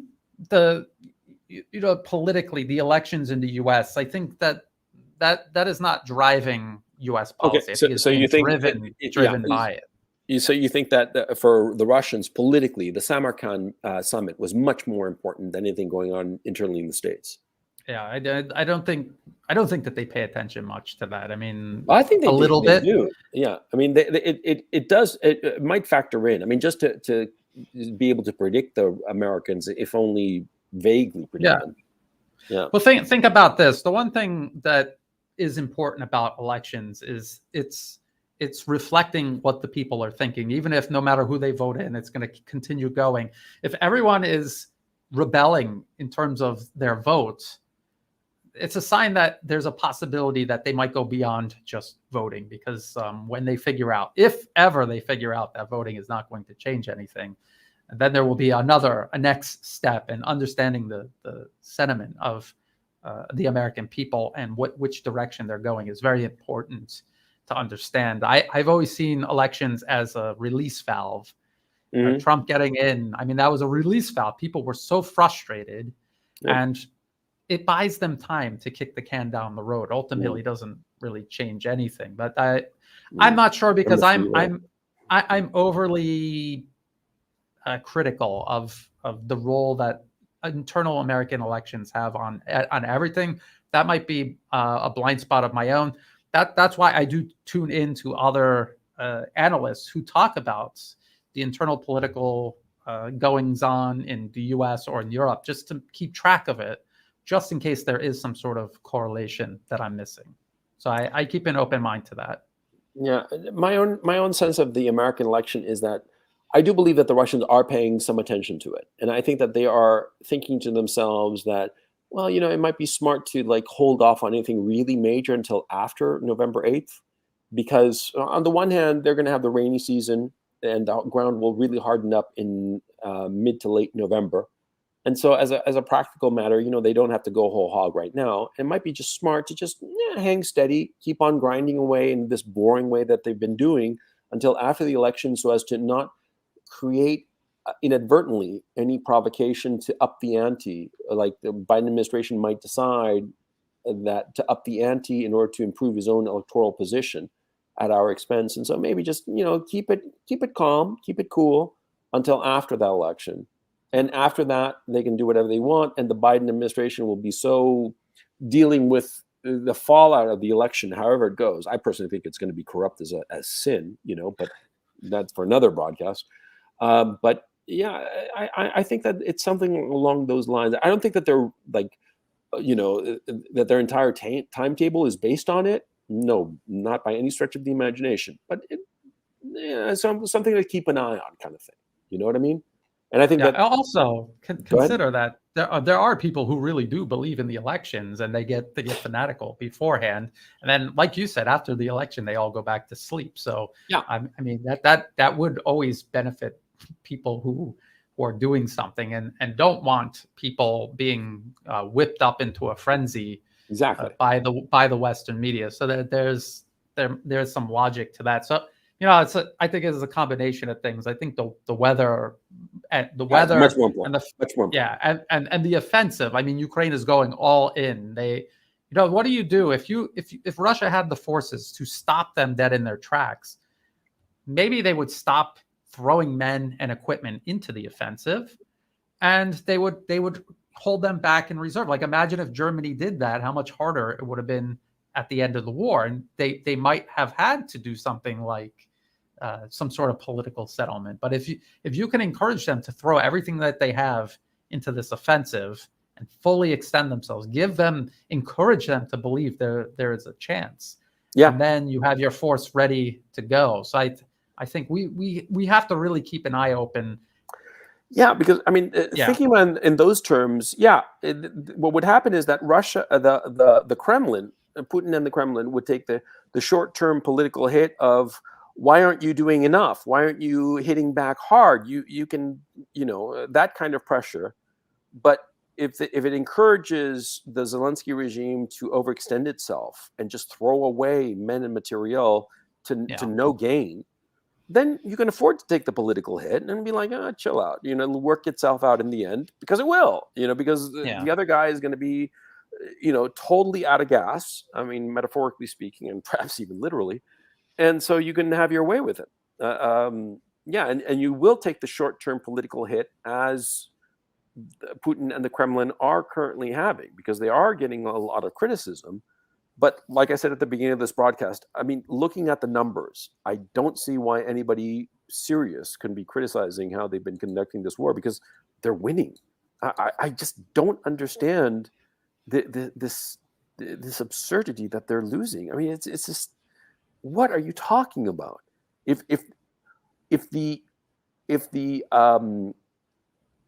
Washington Post is reporting that in the Kherson offensive, the losses were 10-1 in the Russians' favor, i.e., 10 Ukrainian soldiers killed for every 1 Russian killed, then, dude, I mean, that's not how you win a war, okay? Ukraine does not have 10 times Russia's population. It doesn't have an army, a military-age men 10 times the size of the Russians. They don't. So they're going to lose. It's inevitable. And so even the Washington Post is saying that. So, I agree. What the Western media is saying that. Also, people just have to. I want people who think that Ukraine is winning. I want them to explain to me, and with evidence, please explain to me where they're going to be replacing all of this equipment in terms of tanks. Where are they getting more tanks? Can you explain to me where that is going to come from? We in the beginning we went over that article where the U.S. is admitting they're out of ammunition. Where's additional ammunition coming from? And if you can answer these questions, then what do you think is going to happen? Do you honestly think that Ukraine is going to throw Russia out of Crimea and push every Russian soldier out of what Ukraine claims to be its territory? And I think anyone asking themselves that question and being realistic will realize no. And if that's the case, and Russia has any kind of foothold at the end of this, when those 300,000 additional troops and their equipment come online, what do you think is going to happen next? Yeah. Fundamentals. My thinking, and here I'm going to wind it down. I'll throw out my vision as to what I think was going to happen with the available information. It'll keep on grinding on during October, and insofar as the ground combat here is concerned, and the Russians will continue to encourage the Zelensky regime to overextend itself and throw itself out of these offensives that win some piddly ass village that means nothing.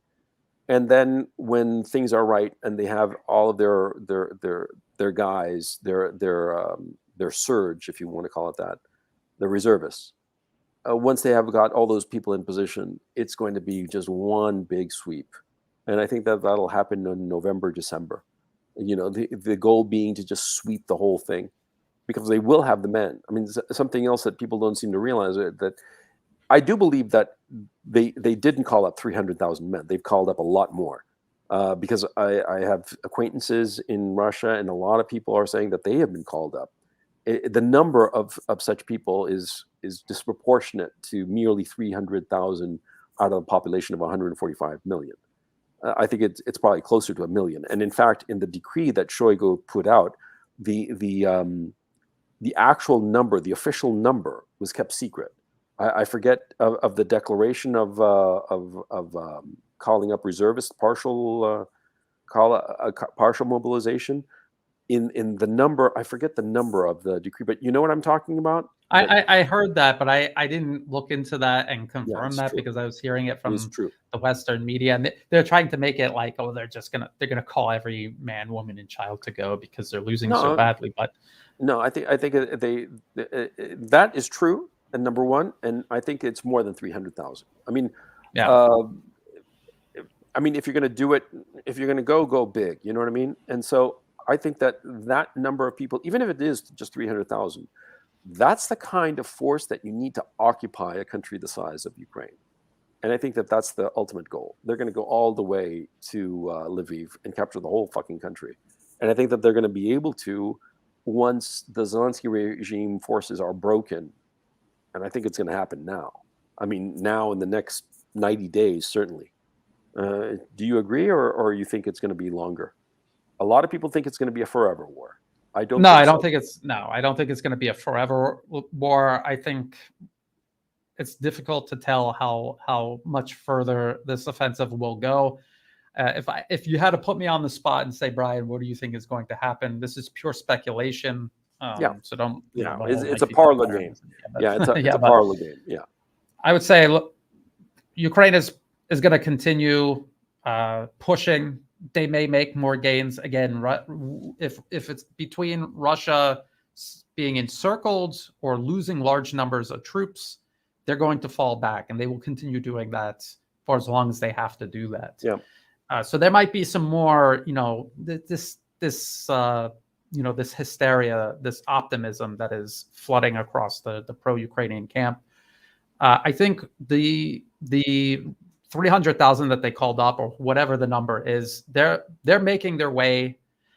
It might be a little while before you start seeing the impact, because first they want to hold the lines, and then they want to take back the land necessary, in these regions that are now part of Russia.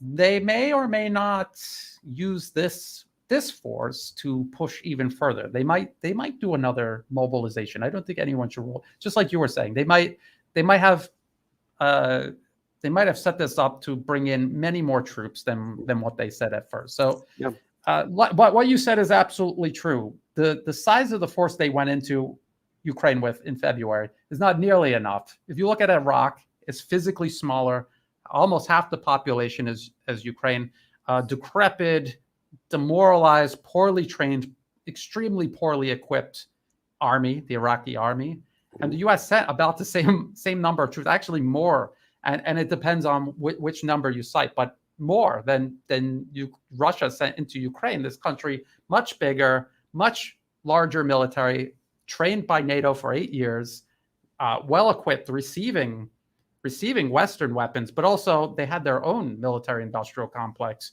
producing weapons, plus all the Soviet era equipment. So just think about what Russia has done with fewer troops against a much more capable military.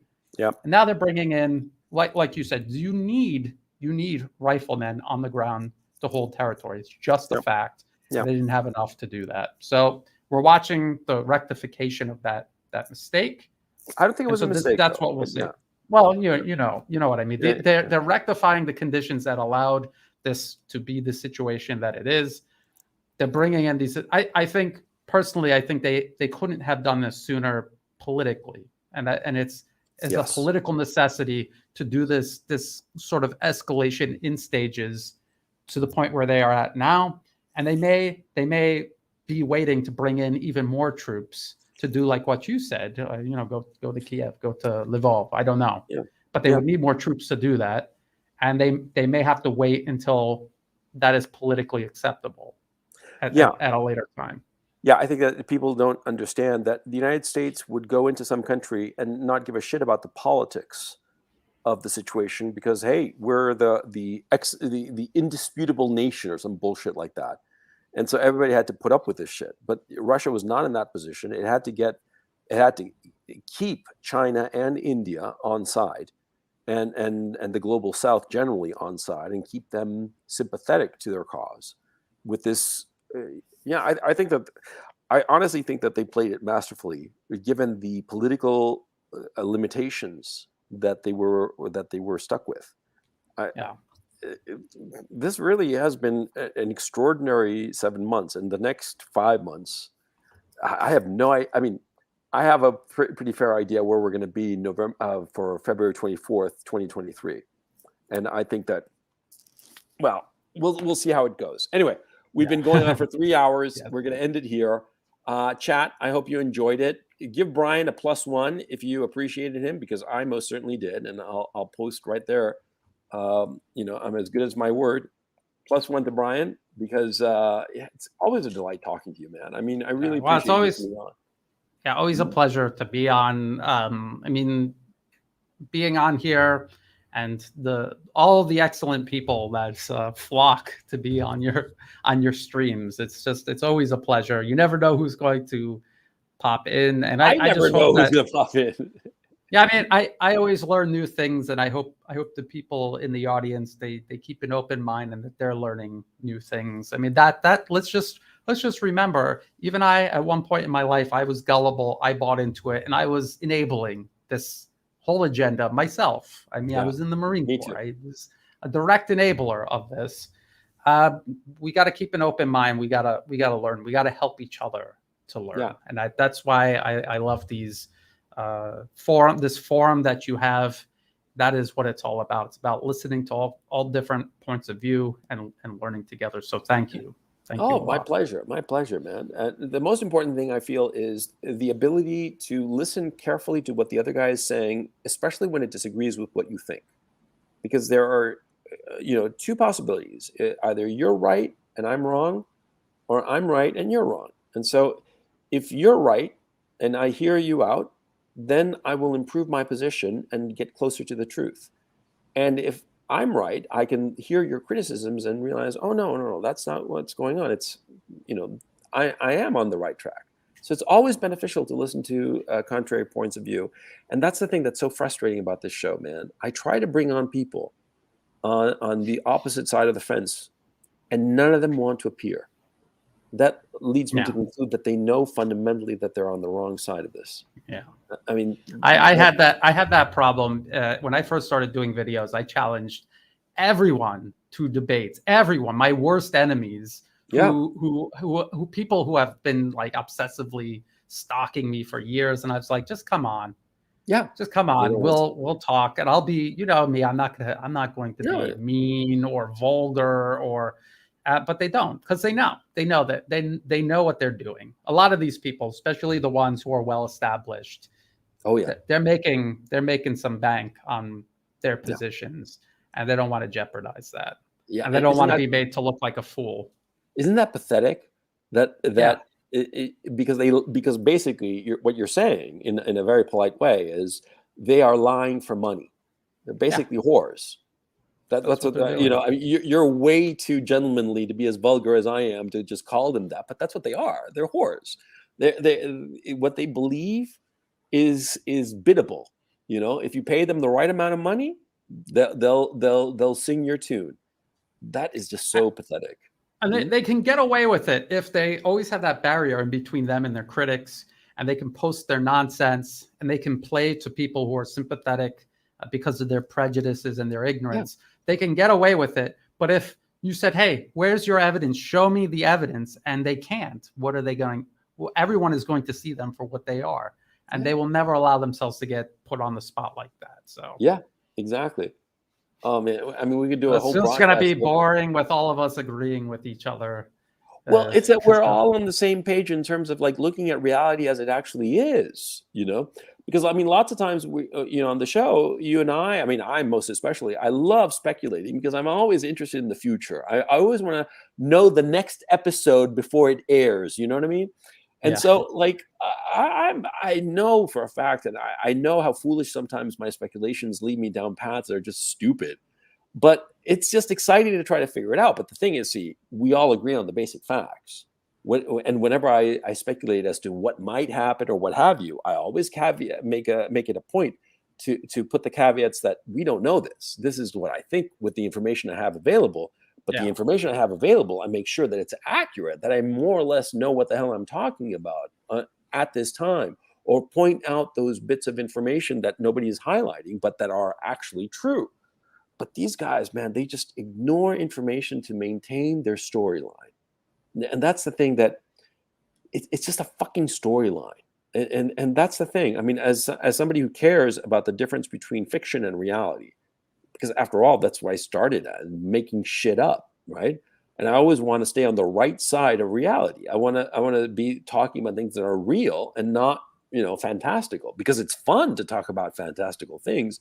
But ultimately, it gives you a very false appreciation of reality, and reality will make you pay for that.